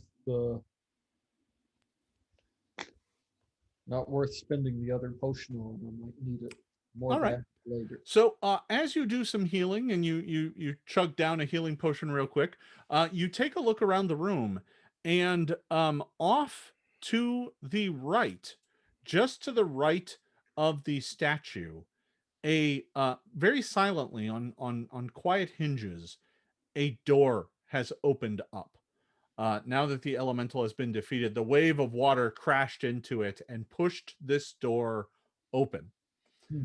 And now revealed before you is another path going deeper into this dungeon, searching for Renlock's treasure. But you know what? We're going to pick that up right after a short little break. We're going to give everybody a few minutes to gather themselves up and get ready to continue this exciting adventure. Stay tuned, everybody. We'll be back in just a few minutes.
You have heard tell of a kobold queen with visions of a world made new in fire and rage. Driven by prophecy, she has filled her followers with the raging passion of her cause. Now, you step forth into her burning realm. Dark shapes move among the rising embers. Thick-skinned beasts belch gouts of fire. It's an ambush! Roll for initiative. Battle is about to commence. Epic encounters. Turn your RPG up to 11.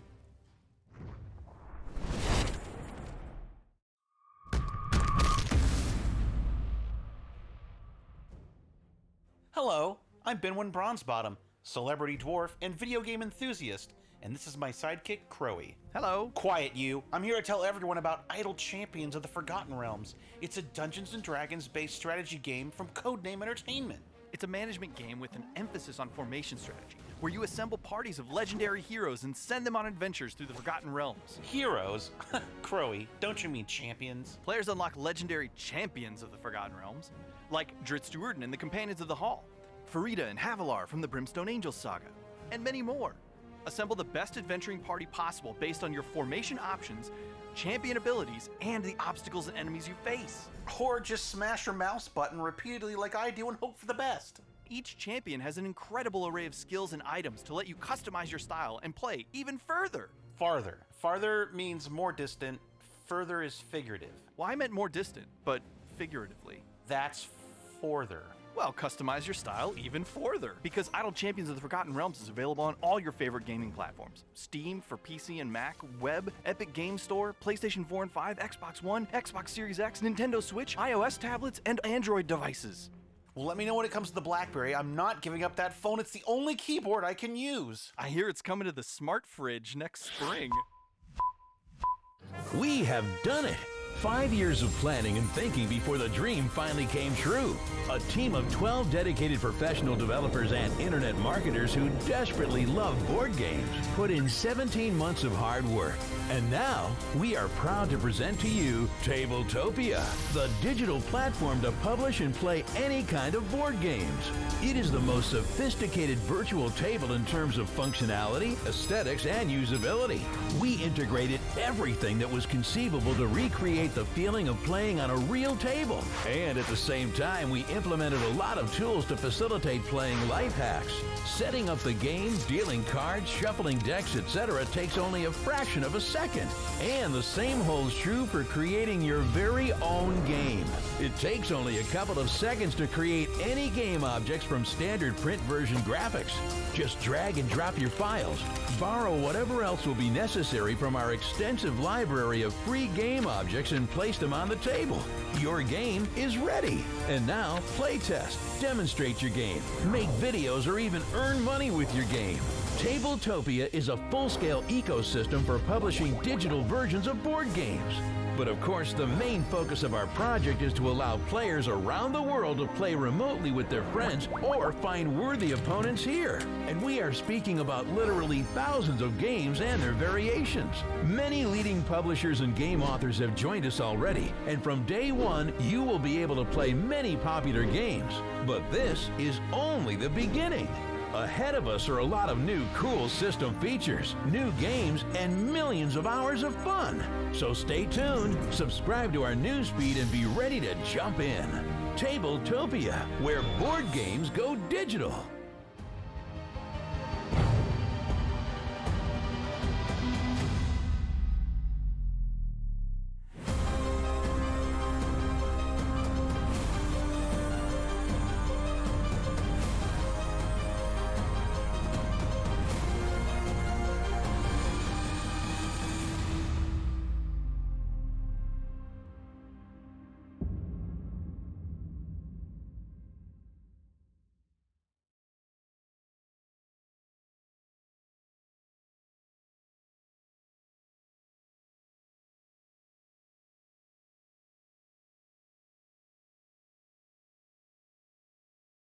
Hello, everyone. Welcome back.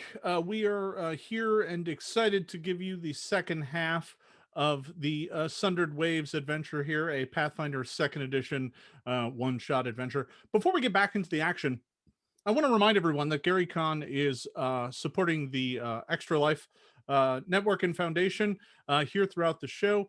Your bits will be going to that donation, and GaryCon has generously decided to match up to $500 in bits throughout the show. So, you know, let's see those bits. Let's help out the channel, get a hype train going in here, and we'll see if we can't get some fun going for all of you. I think we're about ready to get right back into the action, unless anybody has any questions or anything. Let's do it. All right. Well, when we last left our intrepid band of adventurers, they had just defeated a living water elemental and were staring into another winding passage. This one opened up by the death of the water elemental. Its crashing waves slammed into the wall, and this doorway slowly opened. Moments after it opened, the brass bird Kalo took to wing, clattering and flattering through the air, making its way down this passageway. None of us were ever frightened at any point, correct? No, never. Yes, no. Doesn't seem like it. Neither was I. Agonizing pain, maybe, but no fear. Yeah, and I hope that the splashing of the water elemental can hide the fact that I maybe like wet myself a little bit with fear. I thought you were going to say sweating, not wet yourself. Getcha. It did a decent job. You're not sure. The bird may have noticed. The bird went clattering and fluttering off down the tunnel. The ants are dead. This chamber looks mostly empty at this point. All right, well, we've done it seems like 2 pieces of this map, right? If I were to cast Ghost Sound, would it have a realistic echo to sort of give us kind of an echolocation of the length of this chamber? You could kind of like throw a ghost sound down there just to see whether or not it echoes back. But you're not sure it would give you any sort of map or anything. It's just dark. I'm not sure any of you really have much in the way of dark vision, but some of you have like low light vision. The chamber that you're in, by the way, the one with the shrine to Gazre, up above, it looks like the roots of the tree of the island have kind of burrowed into this chamber, and through the cracks up through the roots you can get shafts of light. So the room you're in is not in total darkness, but the passageway leading on, very dark. Time to light a torch. You all have torches in your adventurer's kit. Should Yeah, I you got need them. That's an not a problem. ever-burning torch. Even better. Ooh. So lighting your way, you make your way over to the passageway. Indeed. All right. Looking down this darkened passageway, you can quickly see that after only about 10 feet or so, it appears to branch off to the left, and then it's kind of a smaller chamber, and then continue onward to the right. Advancing a bit into this, you can see that off to the left, it looks like it goes into a long chamber that looks like it features, well, it's kind of hard to tell from this distance. It looks like there are racks or something on the wall. Your torch is only giving you flickering light. But it looks like a small contained chamber. Perhaps there is loot here. We must inspect. What if there are weapons of great value? You do catch a small glint off of the parrot.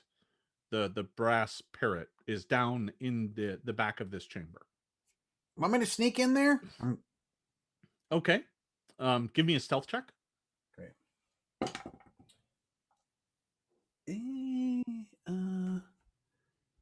16. 16. Not your best work, but fortunately for you, the chamber appears to be completely empty.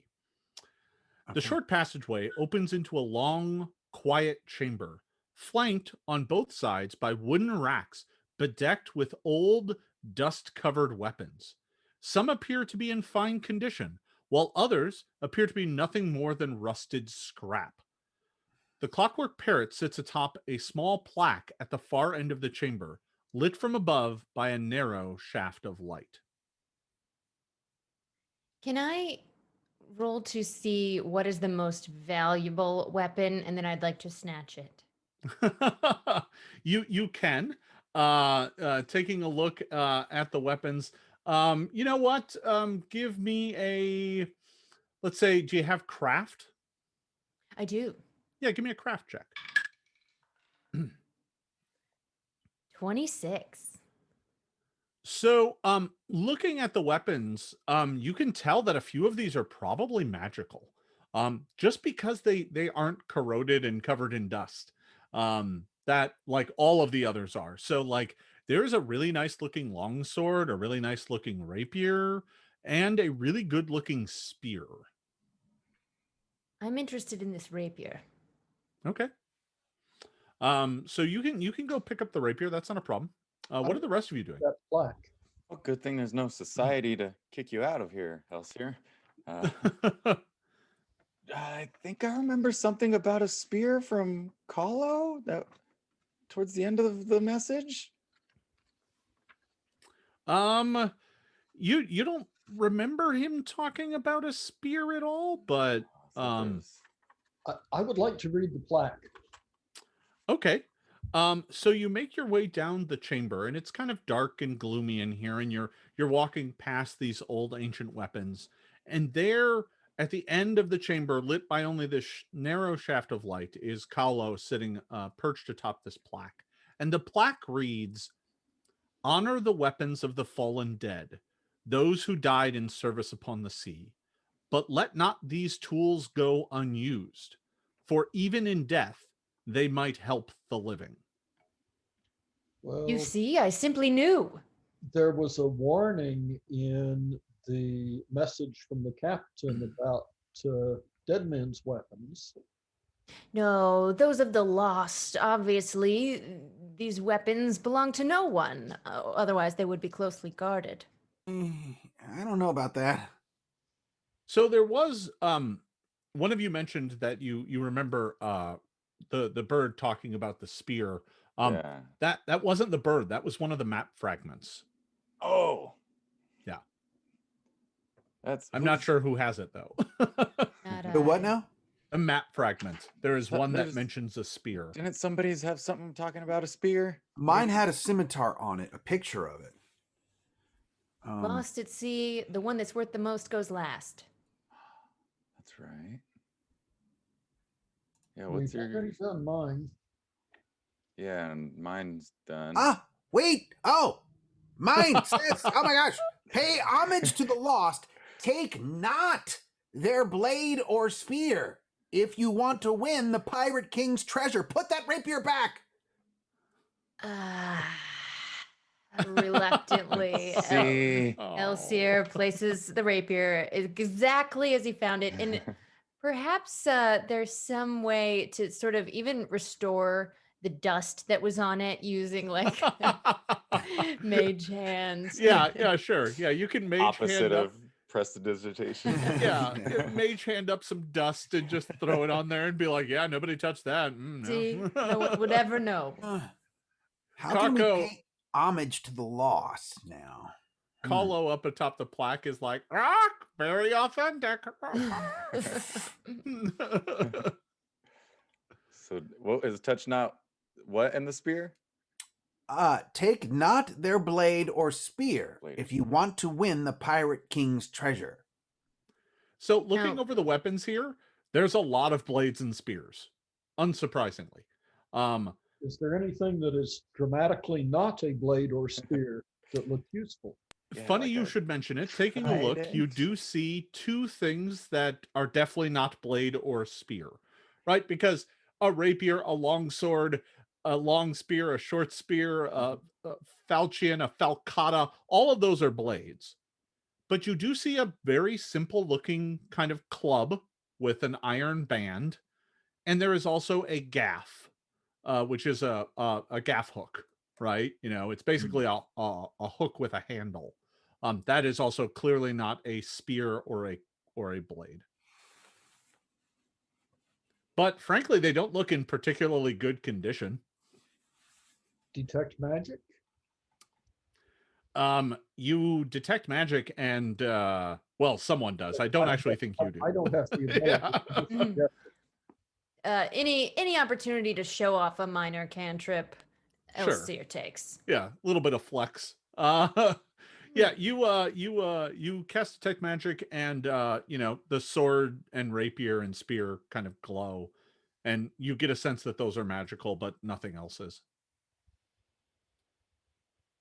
Who would like to take these? Pay homage to the lost. That's the first line. Pay homage to the lost.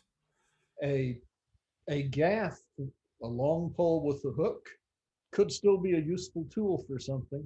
That's true. Yeah. I think if it doesn't specifically say we'll be cursed to not take it, it would be wrong to not take it. Must I remind you, we are pirates. What's the plaque say again?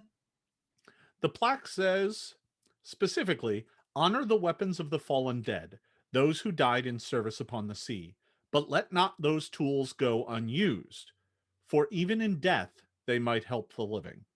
Well, So we want to gaff use is a these. tool and not a weapon. I will pick up the gaff. All right. I'll grab the club. All right. At that, the bird hops off the plaque at the end and goes soaring out of this chamber, going the other way down the tunnel. Follow that bird. Follow the bird. All right. You follow the bird, and it leads you down another short passageway that leads to another chamber. The cavern corridor opens into a naturally domed chamber. 4 stone pedestals stand before you, arrayed in a semicircle around a small altar. Atop the altar are 4 stone sculptures. One depicts the sun, Another has been carved to look like a moon. The third is a tablet that has a small constellation of stars on it. And the fourth resembles a comet racing through the sky. Oh, The I know this. I've pedestals- seen this before. Sun, moon, stars, and comet. The pedestals are identical, save for the fact that each has a shining coin set into its face, starting on the left with copper, then silver, gold, and finally platinum. The bird soared into this chamber, but you can no longer find it. You don't know where it is. Did you It's say hiding that somewhere in here. the sun, moon, stars, and comet are on the 4 pedestals, left to right? Yes. No, sorry. So there is an altar in the center of the room that has the 4 sculptures on it. Thank you. Got it. Then there are 4 pedestals. Here's what the map looks like, by the way. Take a peek at that. So you've made it the chamber that looks like an upside down V. That was the one with the weapon racks. You are now in the chamber next to that has 4 pedestals arrayed in front of an altar. Okay? So the leftmost pedestal has a copper coin set into it. The one next to that has a silver coin. The one next to that has a gold coin. The one next to that has a platinum coin. Yes. Wow, we're in the right ovary, I can tell you. I know much about these pedestals. Something speaks to me. It's our captain. He tells me lost at sea, the one that is worth the most goes last. Platinum would be last. Platinum. Copper, silver, gold, platinum. Yeah, Lost at sea. in Pathfinder, 10 copper is worth a silver, 10 silver is worth a gold, 10 gold is worth a platinum. Yes. So you've got these 4 sculptures, and they're on a pedestal, and then or on an altar. Then you got the 4 pedestals, and you're currently just kind of standing at the entrance, looking at all this. I assume we must place these sculptures onto the pedestals, but the order will be important. The one that is worth the most always goes last. What goes last between sun, moon, stars, and comet? Depends on the time of day. So can everybody give me a perception check? Mm-hmm.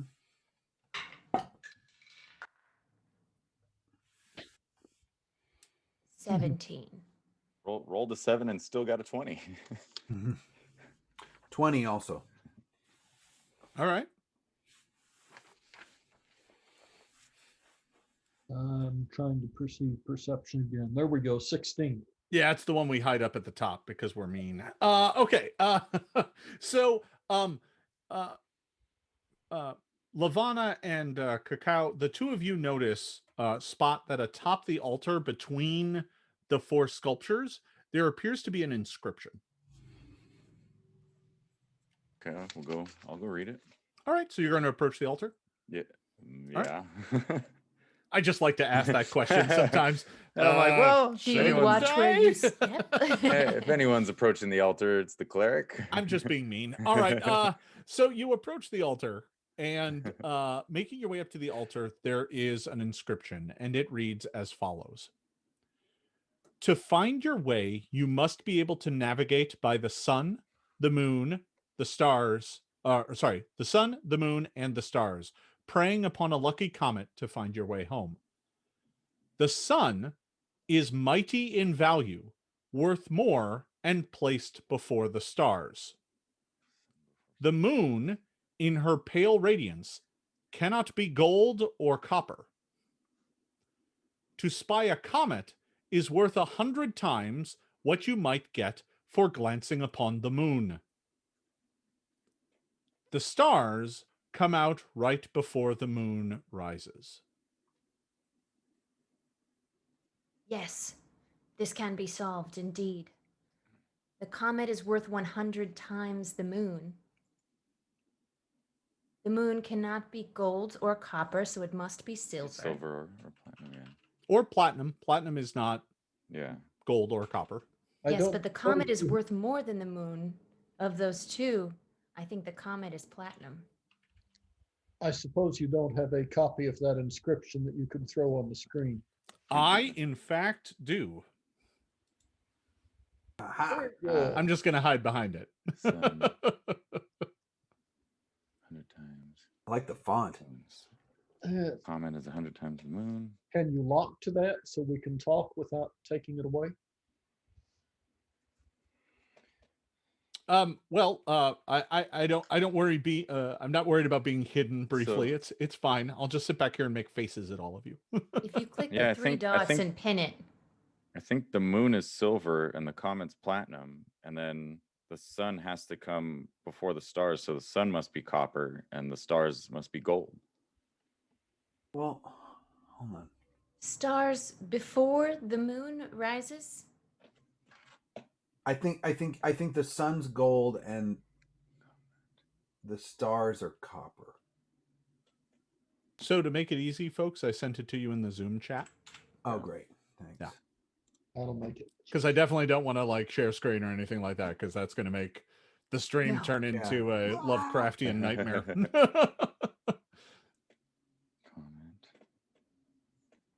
So that should help you out. Yes, I'm not sure this is right. Right now I have stars, moon, sun, comet. I'm just glad none of you can see the Twitch chat because undoubtedly they are going I'm not mad looking. solving the puzzle right now. Not looking. Wait, I probably shouldn't have told you that. No, I'm not looking. All right, I the think- sun is. I think it's sun, moon, stars, comet. Wait, no. Well, that's The exactly. sun is worth more and placed before the stars. Oh, would that swap it then? Would it be the stars is copper? But placed before. Yeah. Yeah, I think so. Because then the stars is first and it'll go before the moon, which will be the second. I think it's stars, moon, sun, comet. I'm guessing it's sun, comet, stars, moon. The sun is mighty in value and is placed before the stars, although we Mhm. don't know if it's Oh, directly. yeah. Right. And Although, no, the moon can't be gold or copper, and copper is the cheapest one here. So forget that solution. Stars So, come out before the moon. To give you all a bit of benevolence, I highly suggest that you work each individual clue determining what it rules out. Okay. That leaves you with only what can possibly remain. Okay. The sun is mighty in Well- value, worth more, and placed before the stars. So the sun cannot be copper. Correct. The moon, because it's silvery hue, cannot be gold or copper. Yeah. That means the moon is either silver or platinum. also, lucky comet, lucky penny, copper. That requires common knowledge, and I think we're just doing the logic puzzle. Okay. To spy a then- comet is The worth. comet is 100 times what the moon is Oh, worth. Yeah, and So so comet is hun- not a hun- one of the cheaper two. 100 silver would make 1 platinum. Yeah. So Right. that's where moon would be silver and comet would be platinum. Okay. Okay, the stars are copper. Stars come out before the moon. Yeah, so stars is copper, and then that And makes sun's the last gold. one gold, sun. Yeah. All right. I think we got- Stars, Stars, moon, copper, sun, comet. comet. Yeah. least to most. That's how Elsier is going to first take the stars statue and place it with the copper on the pedestal and wait for someone else to do the next. So the pedestal itself has a copper embedded in it. So all you're doing is taking the sculpture and putting it on the pedestal. Yes. Okay. So you take the star sculpture and put it on the copper pedestal. Yes. Okay. The moment you do so, No. Blow up. No.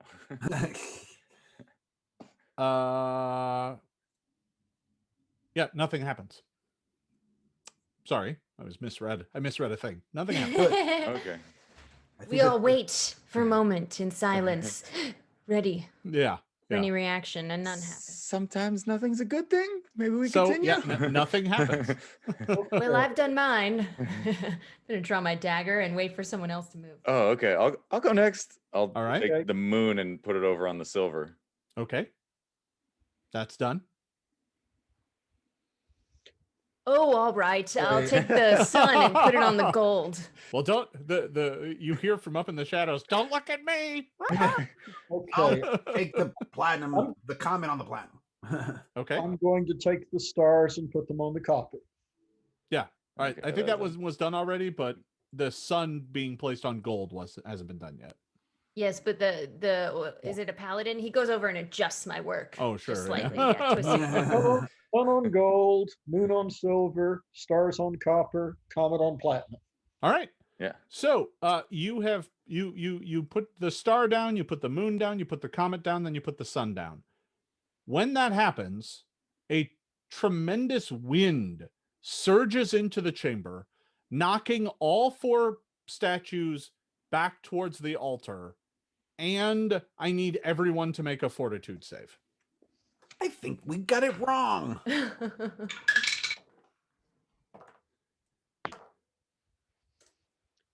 A fortitude save. Yep. That'll be down in your defenses. I rolled 26. Okay. 24. Okay. 22. Okay. 22 as well. All right. So everyone made it, which means you all only take half damage. So everyone takes 8. As the wind blows you around the chamber, slamming you into rocks and throwing debris at you. And after this kind of storm wind surges through the chamber and fades away, you find yourself standing once again, looking down at the sculptures, and nothing else has changed.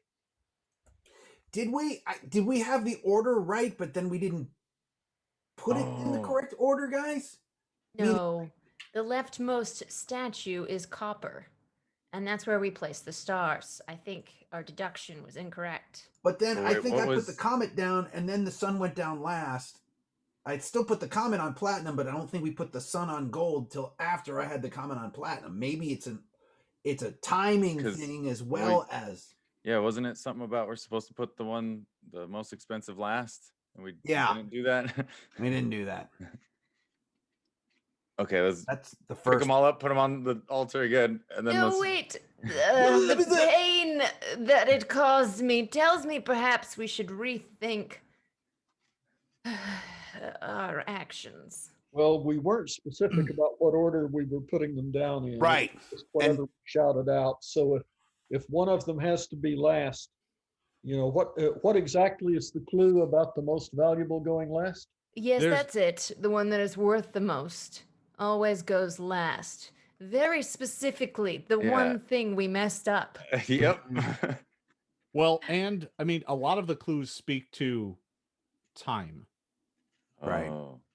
Placed before the sun is mighty value, worth more, and placed before the stars. the stars. So we got to put the sun down before the stars. And the Ah. stars Stars out down. before the Oh, moon wow. rises. Okay.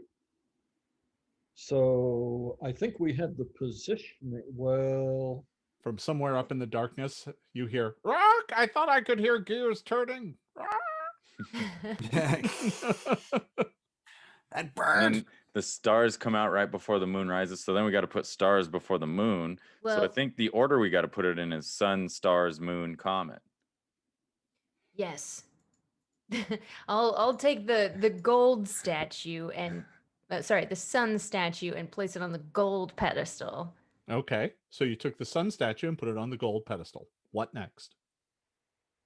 I instantly forgot what I just said. The star statue onto the Okay. copper pedestal. I'll go do that one.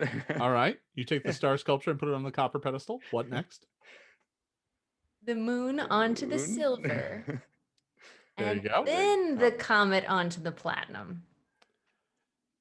Placing the final statue onto its pedestal, the stone door off to your left slowly slides open. There we go. Did it. All right. Well done, everybody. Well done. All right. I have a quick so- question. Yes. getting the pirate side of my nature to the fore. Does that platinum coin look as though it will come loose? Maybe we give with a lot when we donated earlier. It would take a bit of work. You would probably have to destroy the pillar to make it happen, Let's because not it's destroy any pillars right now, but that's the most valuable thing we found all day. So well, there were some magic weapons back in the other it room. draws. Yes, we had instructions about those. So that platinum coin just draws the eye. You're sure that Renlock's treasure is going to be worth we gotta a pass vast up fortune? We gotta pass up good to get to great, guys. Yeah, Elsier, after placing the statues, doesn't react visually, but his eyebrow raises slightly. Anyone that knows him well knows he's extremely excited. So, the having placed the final statue, a door kind of slowly grinds open, rising up into the wall, revealing a short passageway that leads to another chamber. And does the bird immediately take off and head that way? You're not sure where the bird is right now. He's somewhere up in the darkness. You can't see him. I could do my sneaky thing and check it out. Please. Okay. All right.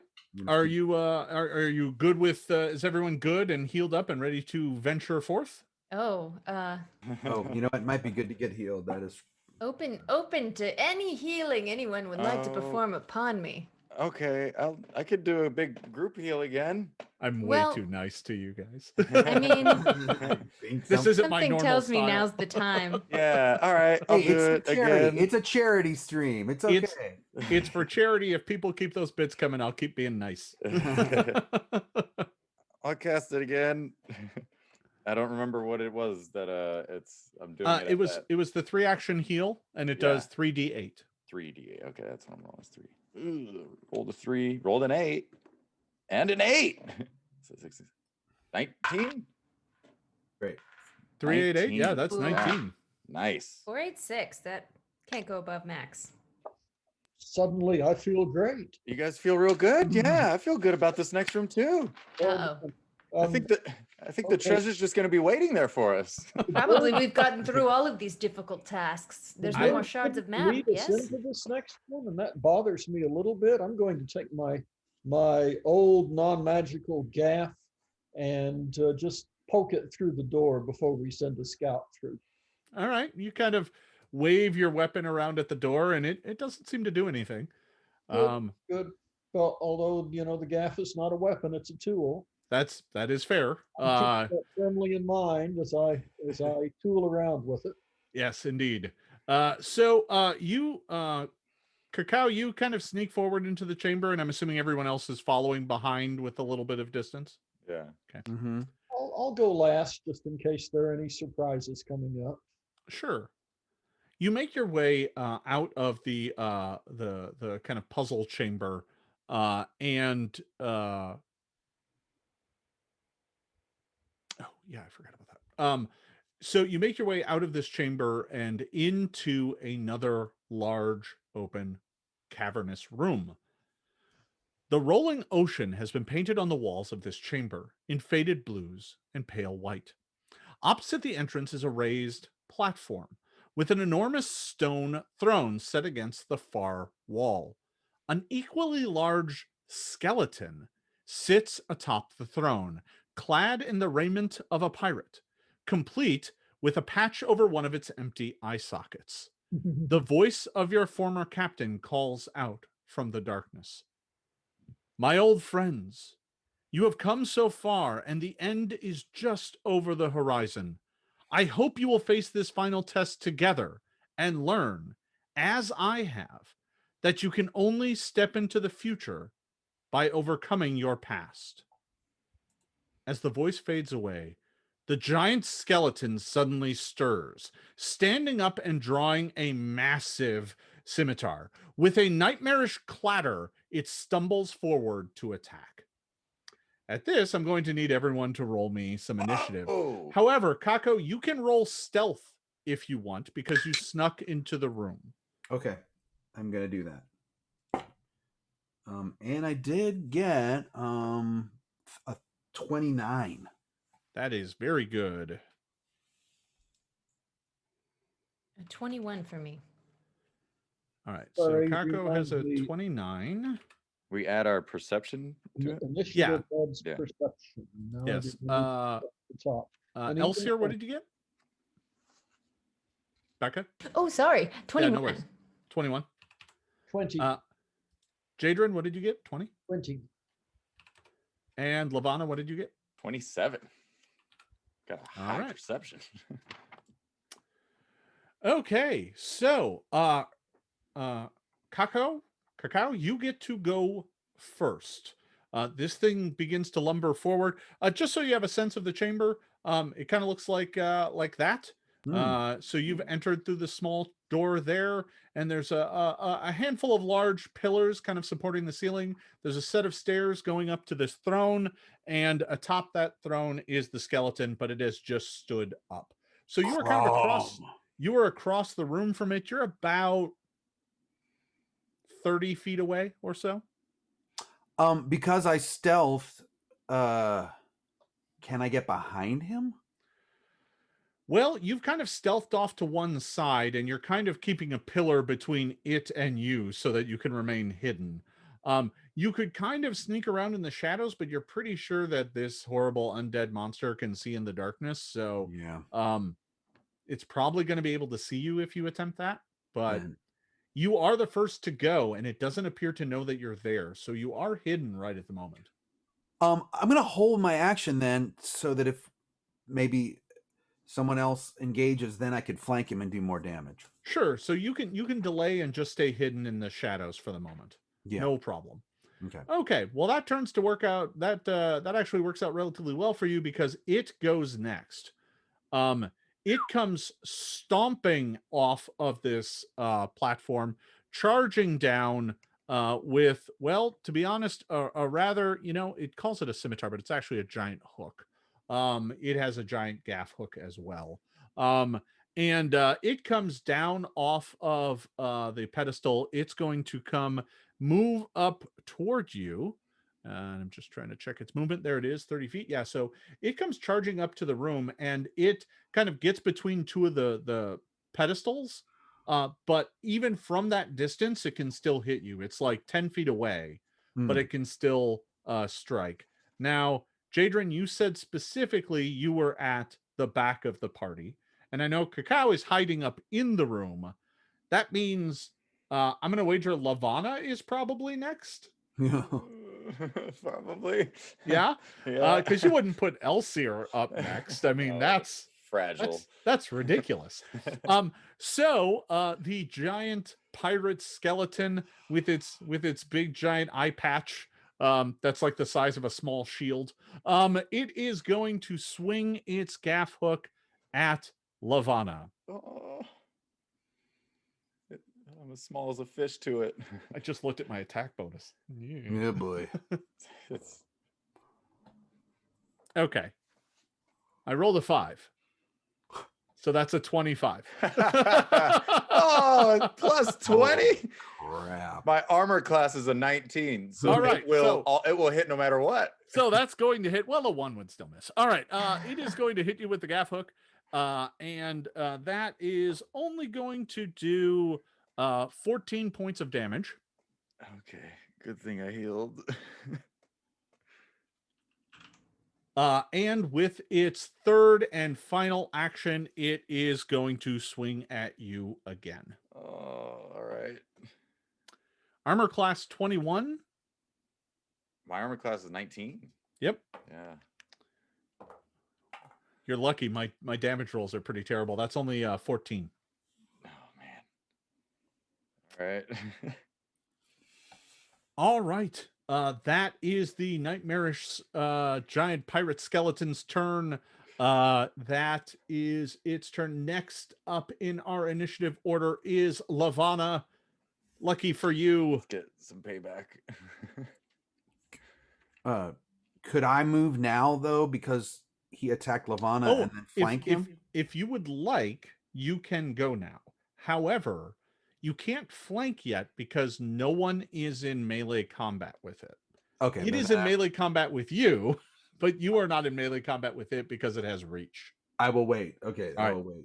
All right. Lavana, if you do a big healing, it will hurt the undead monster. Oh yeah, I forgot about that too. That is true. And you need a big healing.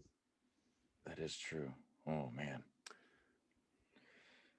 Steve remembered what I mentioned Yeah. surreptitiously at the beginning of the game for no Well particular done, reason. Steve. So if I would I do still Steve, what is Steve. it, the 3 action one again? Yeah, if you spend all 3 of your actions, you can unleash a burst of healing energy that unfortunately for me, hurts the undead creature, and fortunately for you, heals all of you. Okay. All right. Although I'll do my last just one. That's the last one I got. All Oh right. no. So you cast a mighty heal. Go ahead and roll 3d8. I do get a saving throw against this 7, effect. A 2 and a 7, 80. So 16. Oh, great. How much was it? 16? 16. I rolled a 1. Yeah. So I critically fail. Your blast of energy washes over the skeleton. Its bones blacken and crack. Smoke emanates from its joints, and the holy fire burns through it. That hurt it quite badly, but it is still up and fighting, but it is going to take double damage from that and take 32. Oh, nice. Yeah. So everybody regains 16. That is the end of Lavana's turn. Elsyr, you are up next.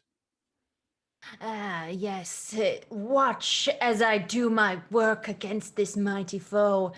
He likes to say epic things before doing anything, and he's going to send a magic missile towards this thing. Oh, All right. where's it go? So magic missile is a spell that you can cast using 1, 2, or 3 actions as well. Is it a first level magic missile or is it a third level magic missile? I forget. I think It's you only have it as first level. Okay. So for every action you spend, you get 1 missile. Each missile automatically hits and deals a d4 plus 1. So you can spend all 3 and get 3d4 plus 3. Oh yeah, we're doing all 3. Let's grab our D4, which has disappeared. Here's another one. 4. All right. 1. And 4. So 5, 2, and 5. 5, 2, 5. So that's 12 points of damage. All right. The missiles go out, they zoom right around Lavana, like buzzing her ears, and slam into the skeleton, causing chips and cracks of bone to go flying.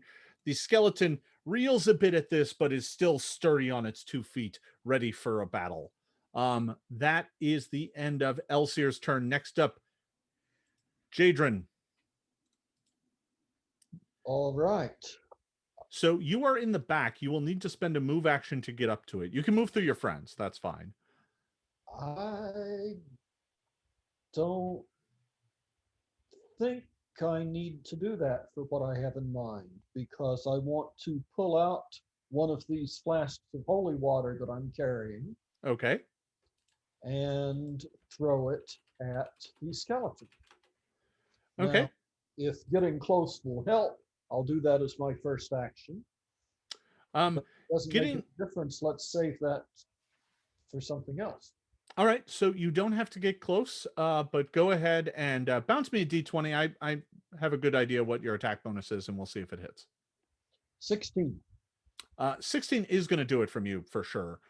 So you go throwing a vial of holy water at this thing. That is going to do 1d6 points of good damage plus 1 good splash damage. So go ahead and roll me a d6. Good damage is damage that only hurts evil things. Well, I only rolled a 1 on my d6. So it's going to take 2 points of damage, but that does cut through all of its, resistances and undead immunities and stuff like that. So, just like the magic did. So that is going to do a couple points of damage to it. Its bones kind of blacken and crackle. You had to draw that and throw it, so that's 2 of your actions. 2 actions. You Well, do still have already- 1 left. I'll ready the shield for the third one. All right, so you raise the shield up. All right. Okay, so that was the end of Jadrin's turn. Cacao, we're back to you. No one moved up to flank it. Well, apparently the Renlock's call that you face this final test together meant just you. Okay. So I will attack as normal. All right. But that said, you start out hidden, which means you can spend a move to come out of the hidden, be adjacent to it, and still attack it. And that first attack will treat it as if it's flat-footed. Oh, excellent. Okay, Yep. so I get a little bit. You can get one, but after that, you're not going to be able to flank it. I'll take it. It's a All giant right. skeleton. Whatever advantage I can get, I will take. My first roll, is a 32. A 32 is an incredibly solid hit, but against this thing, it's not a critical hit. Okay. But that is a very solid hit. Go ahead and give me an attack roll. You do get to add your sneak attack. Okay. Or the damage roll, sorry. Oh, excellent. So 14. I actually got I got 16. I rolled double sixes for my damage, plus 4. So 16 plus another 5. So 21 points of damage for that hit. So 21 points of damage from a rapier, which is a piercing or slashing weapon. And it is magical, though. Yes, that helps, but not as much as you would like against a skeleton whose bones are brittle and hard. Your rapier kind of skips along them. That still does damage, but not quite as much as you would like. Understandable.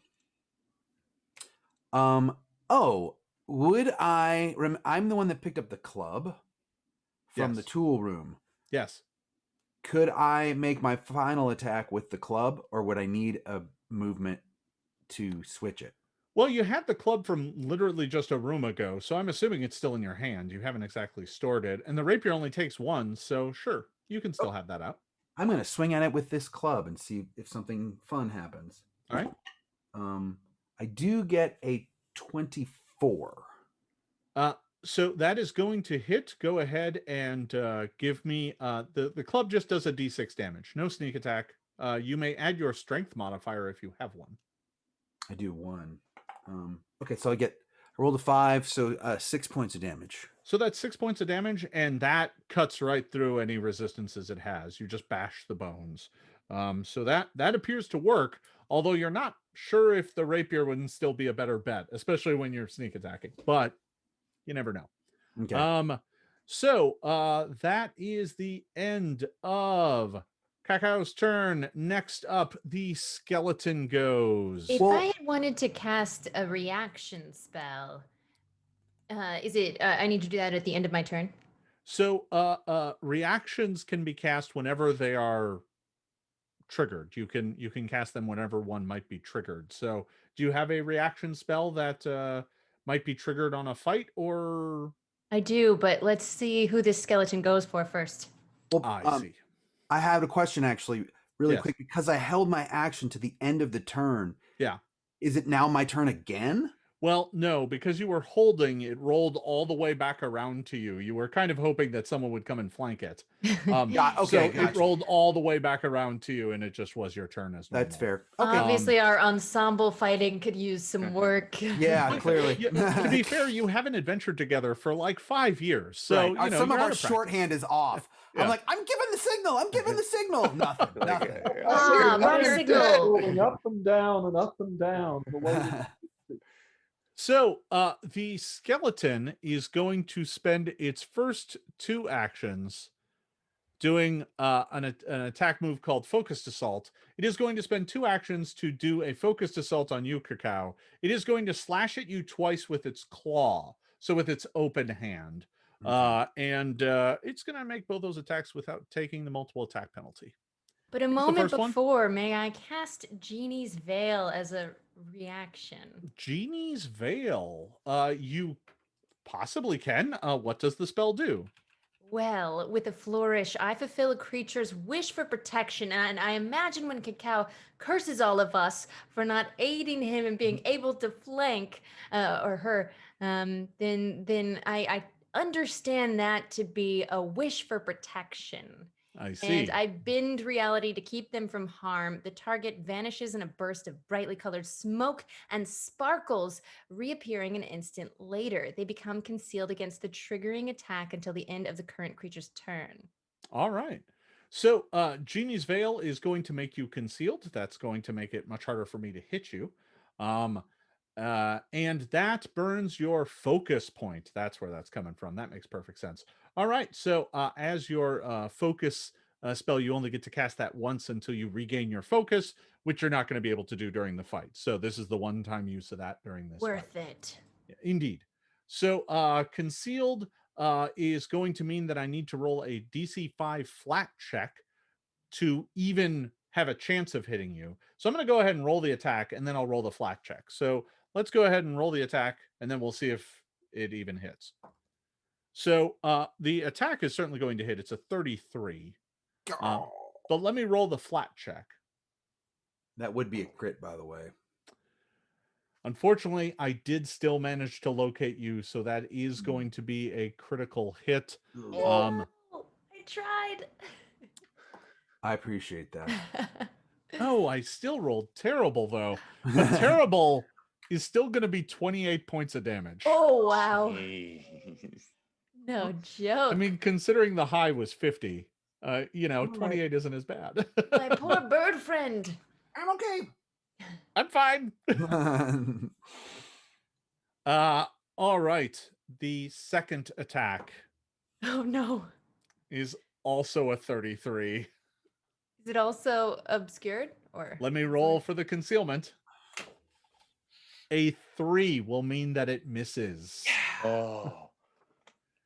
You manage to nimbly sidestep its second swing, and with its third action, it is going to throw the gaff hook, not actually throw it, but swing it at Lavana. But this is at a -10. 18. Hey, our Just class gonna is a miss. 19. Yeah, just gonna miss. All right. That is the end of the pirate skeleton's turn. Next up, Lavana. What do you have for me, Lavana? The skeleton is standing tall, ripping apart bird feathers. There's bird feathers everywhere. What do you do? I'm gonna make him see the light. I'm gonna cast searing light at him. Oh boy. All right. So you call out to Gazray and unleash a blast of searing light. Oh, I believe that requires a spell attack roll. Yeah, you are correct. All right. Where'd it go?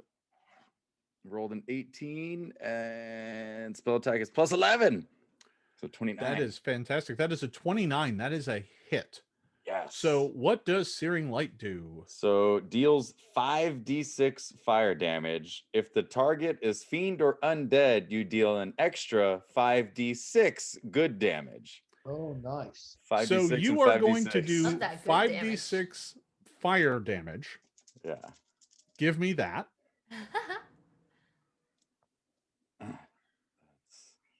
Yeah, bones can burn. 21. Wait. They can. Not quite as well as you might hope, but they can. That's 21 21. fire. All right. Oh god, the second roll is terrible. I rolled a bunch of 2s and 1s. Well, fortunately that doesn't have to go through any resistance. Oh, another one. 9 good damage. 9 on 5d6. Yeah, I rolled 2 1s, 2 2s, and a 3. Lavana So- with good damage. Cursed. The blast of holy light comes out of Lavana's hand, but it kind of flickers like a flashlight whose battery is a little low. It didn't quite do as much as you would like, but it did look like it still hurt the pirate skeleton quite badly. And I can't cast that again. That's it. Yeah. You have only one action left, Lavana. What do you want to do? Am I up against it where like if I want to try and get away, it'll take a swipe at me or anything? So in Pathfinder, not every creature has the ability to take an attack of opportunity. That's Okay. usually only or an opportunity attack if you're used to the fifth ed parlance. That's usually reserved for creatures that are like trained combatants. So you're not sure if this thing can take attacks of opportunity. That's the trick. It might be able to do something entirely else with its reaction. You don't know. All right, I'm gonna take the chance and try and get away from it. All right. So to be clear, you actually were not even next to it, Okay. right? But But you are like 10 feet away from it. yeah, I'd like to make that like 15 or 20-ish feet. So Okay, be not so- right up against it. So you move back behind Elseer and Jadron. Okay.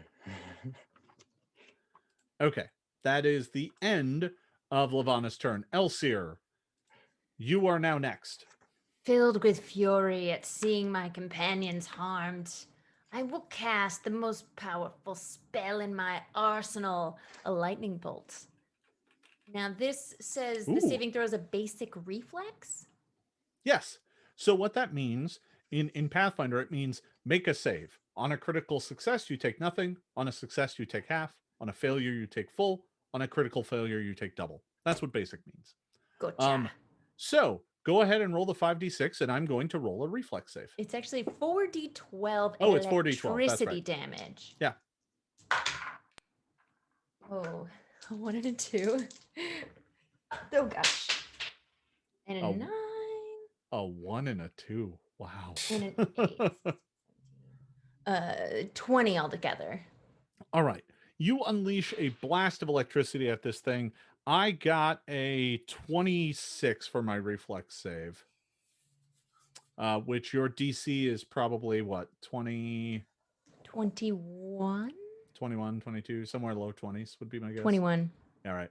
So it's going to make the save. So it's going to, instead of take 20, it's going to take 10. And then bones don't really take too much damage from electricity, so that's going to be reduced even further. You kind of, this thunderous boom issues forth from your hand, but when it hits it, it's more like a That was my coolest trick. I love those in the city squares. It did clearly damage it, but it didn't look like it did too much. All right. And that just took 2 of my action, right? Yep. You have 1 left, but you are now the closest person to the skeleton aside from Cacao. And I assume casting invisibility is 2 actions, yes? To be sure.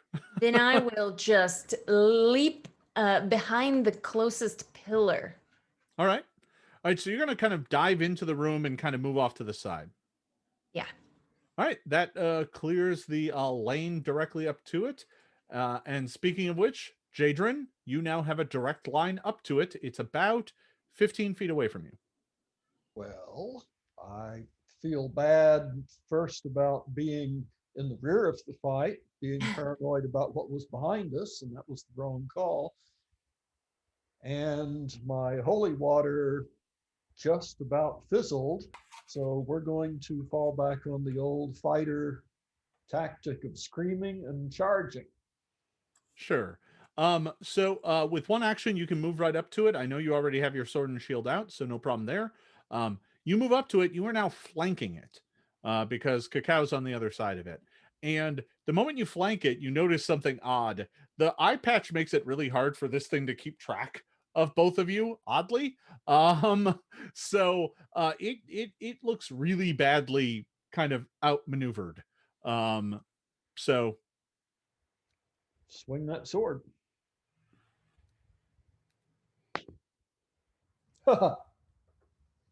Hero point all gone. 2 plus 16 is 18.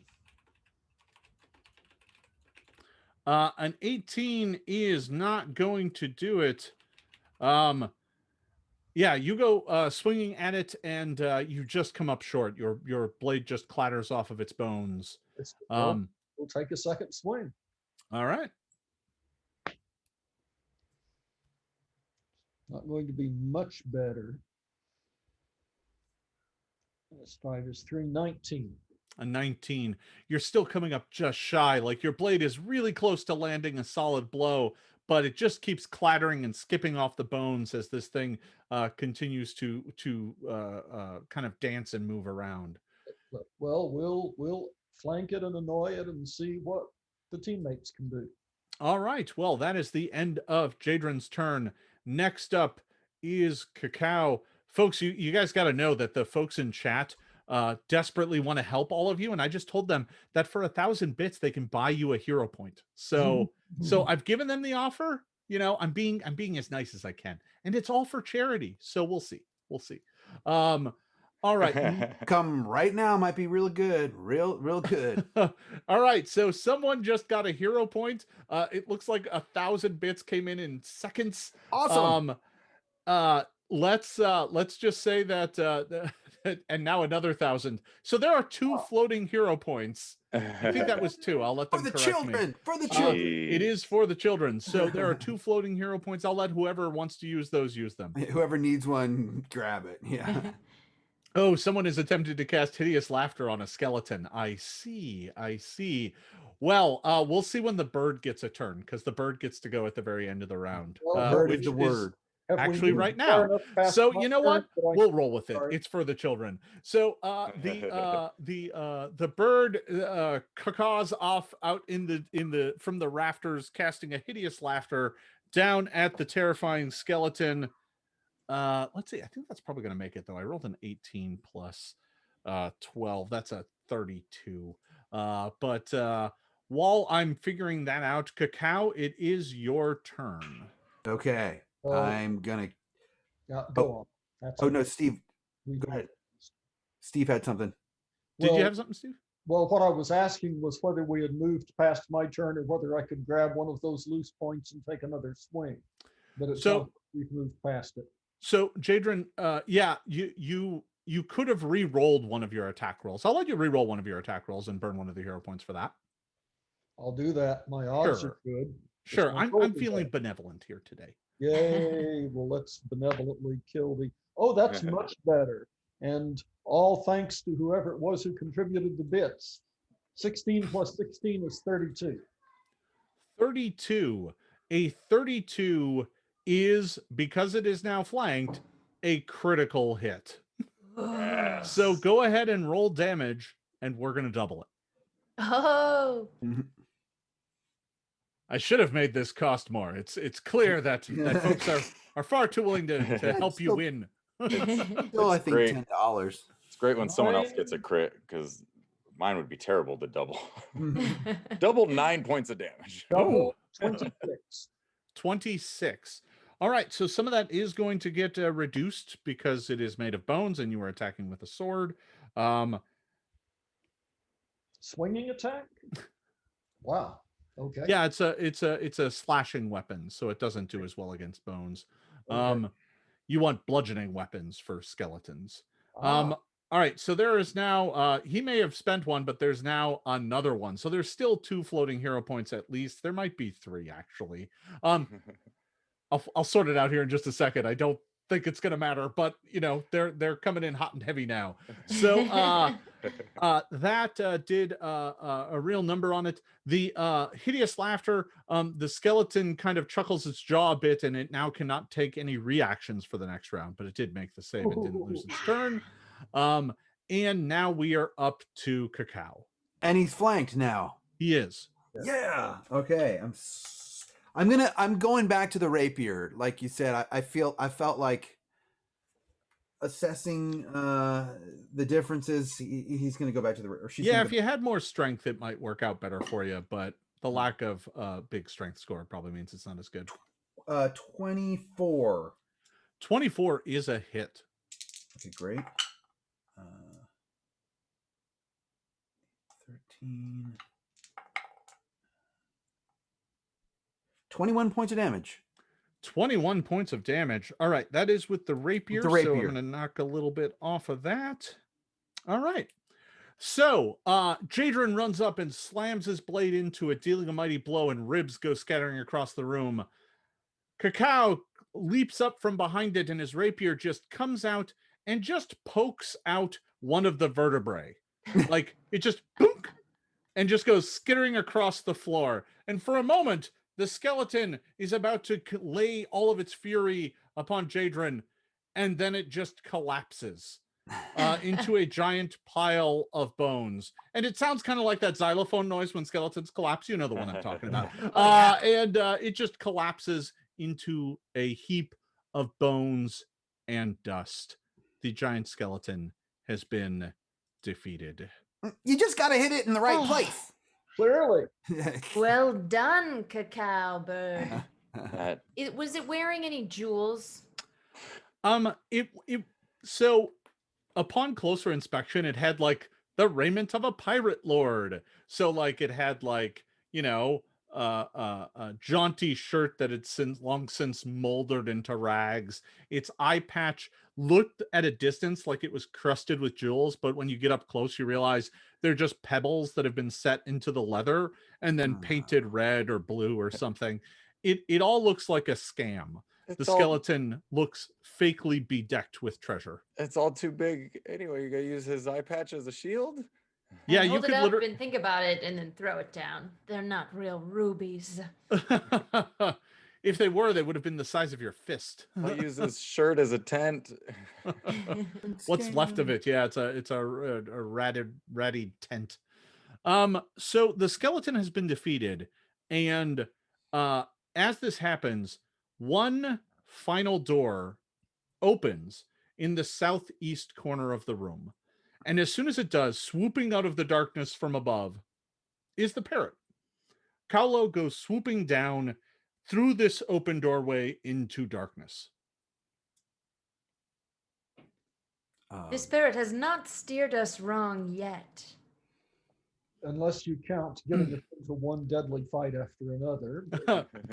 Ones we clearly were capable of handling. It told us that from the beginning. I trust this bird that sent us into mortal peril. I had fun. Did you not have fun? I had a blast. I made a mistake hanging back last time, so I'll just walk through the door. All right. So, yeah, this leads you to, there is this last final passageway off of the map here that leads to a spiral staircase that leads down into the darkness.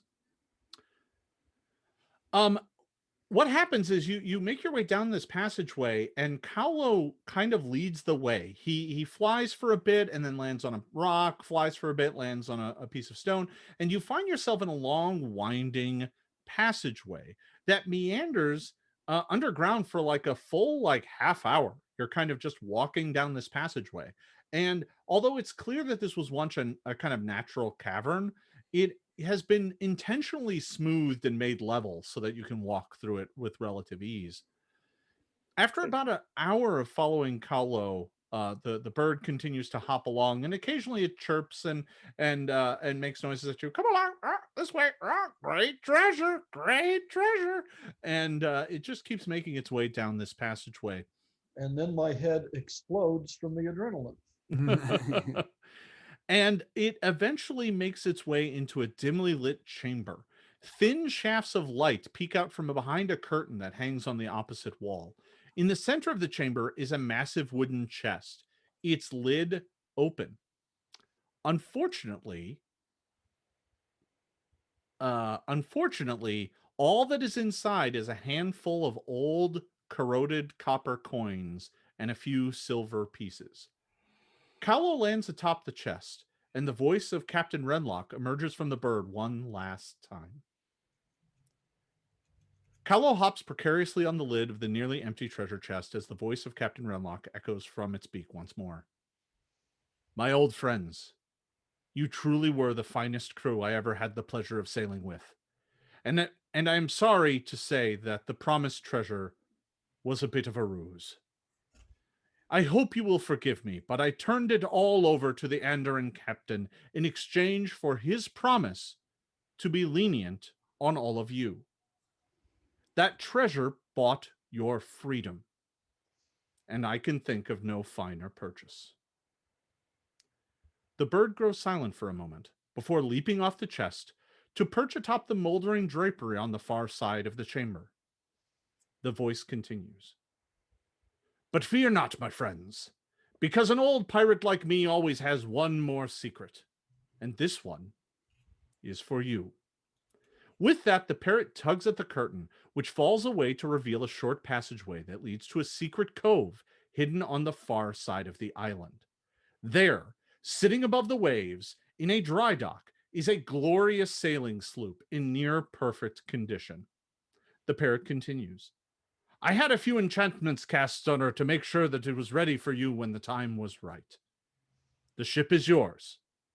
Take it and see the world that I never did. The boat is left to these four famed pirates to take and go on other adventures. But that is a story for another day. I want to thank you guys for playing. This was an awful lot of fun. You were That was all fun. a very gracious team, putting up with all of my puzzles and deadly traps. Before we get going here today, I want to make sure that we toss it around the horn and let everybody tell the folks at home where they can find you online and learn a little bit more about what you've got going on. We'll go in the same order we went before. Becca, go right ahead. Oh, hello. I'm Becca Scott, and you can find me on my Twitch channel, The Becca Scott. That's also how you can find me on Twitter and Instagram, where I post what I'm up to.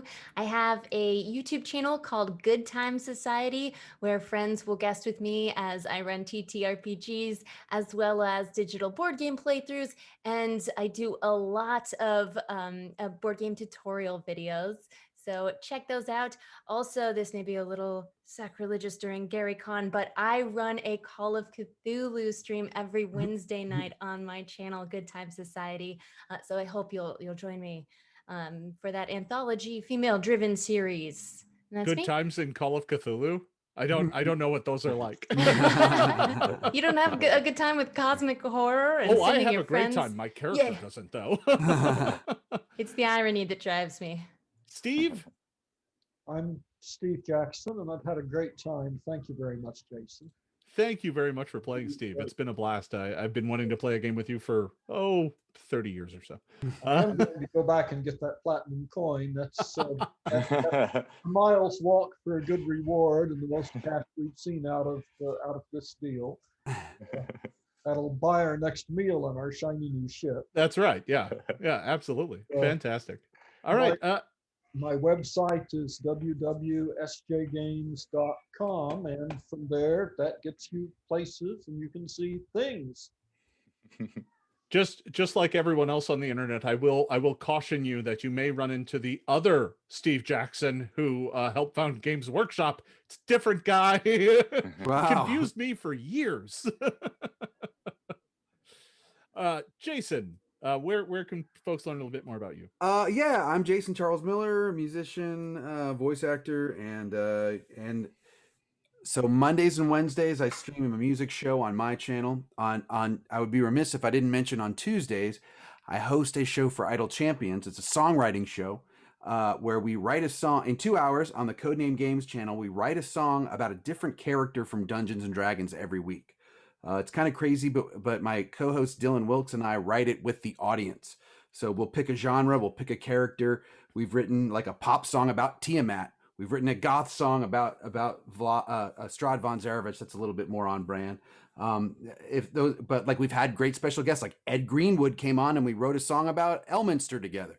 So it's fun to watch. But the number one thing I want to talk about is I'm now hosting a weekly show on this channel called the Gax Pack. Awesome. And it's a Dungeons and Dragons game, and it stars Abria Iyengar, B. Dave Walters, Vivid Vivka, Adriana Cazador, and Eric Campbell.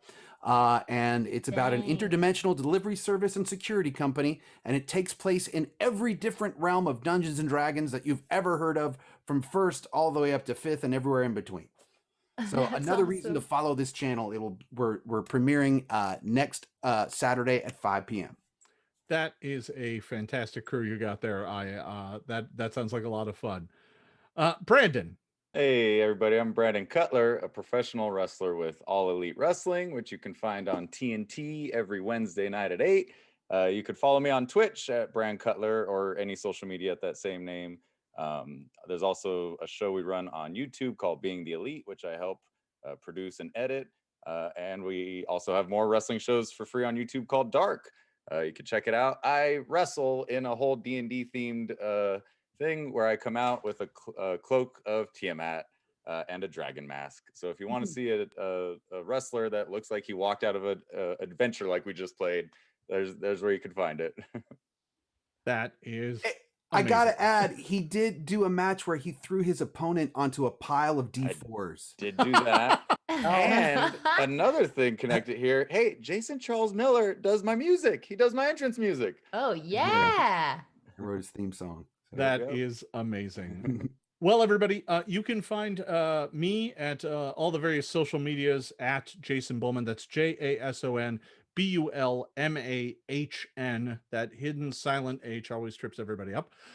Currently, I'm on break from running shows. I just wrapped up Band of Bravos over on the Paizo channel. I do stream myself on Tuesdays and Saturdays, Tuesdays at 8 p.m. Pacific and Saturdays at 4 p.m. Pacific. Usually just playing random video games or whatever tickles my fancy. But if you want to give me a follow there, that'd be great. Otherwise, most of the stuff I do is my day job is with Paizo. I'm the director of game design at Paizo and working on fun, new, cool Pathfinder stuff for you and all of your friends. If you're interested in investigating the Pathfinder role-playing game, you should seek out the beginner box or perhaps the core rulebook. Beginner box is more for folks who have never played before and need dice and maps and all that kind of stuff. The core rulebook is for those who are ready to dive right in and learn all the intricacies of the Pathfinder role-playing game. You can find all of those, by the way, at paizo.com or at, of course, your favorite local game store. Before we get going here today, I do want to thank the fine folks at GaryCon for hosting this game. And I want to thank all of you, all of the amazing folks who tuned in to watch this show, who donated and helped the party overcome their challenges here at the very end. You have all been a fantastic crowd. I want to thank you all for watching. I want to thank you for attending GaryCon. It has been a blast. Thanks for watching, everybody. I think that's all we got. We'll see you next time. Hi, thanks for supporting Extra Life.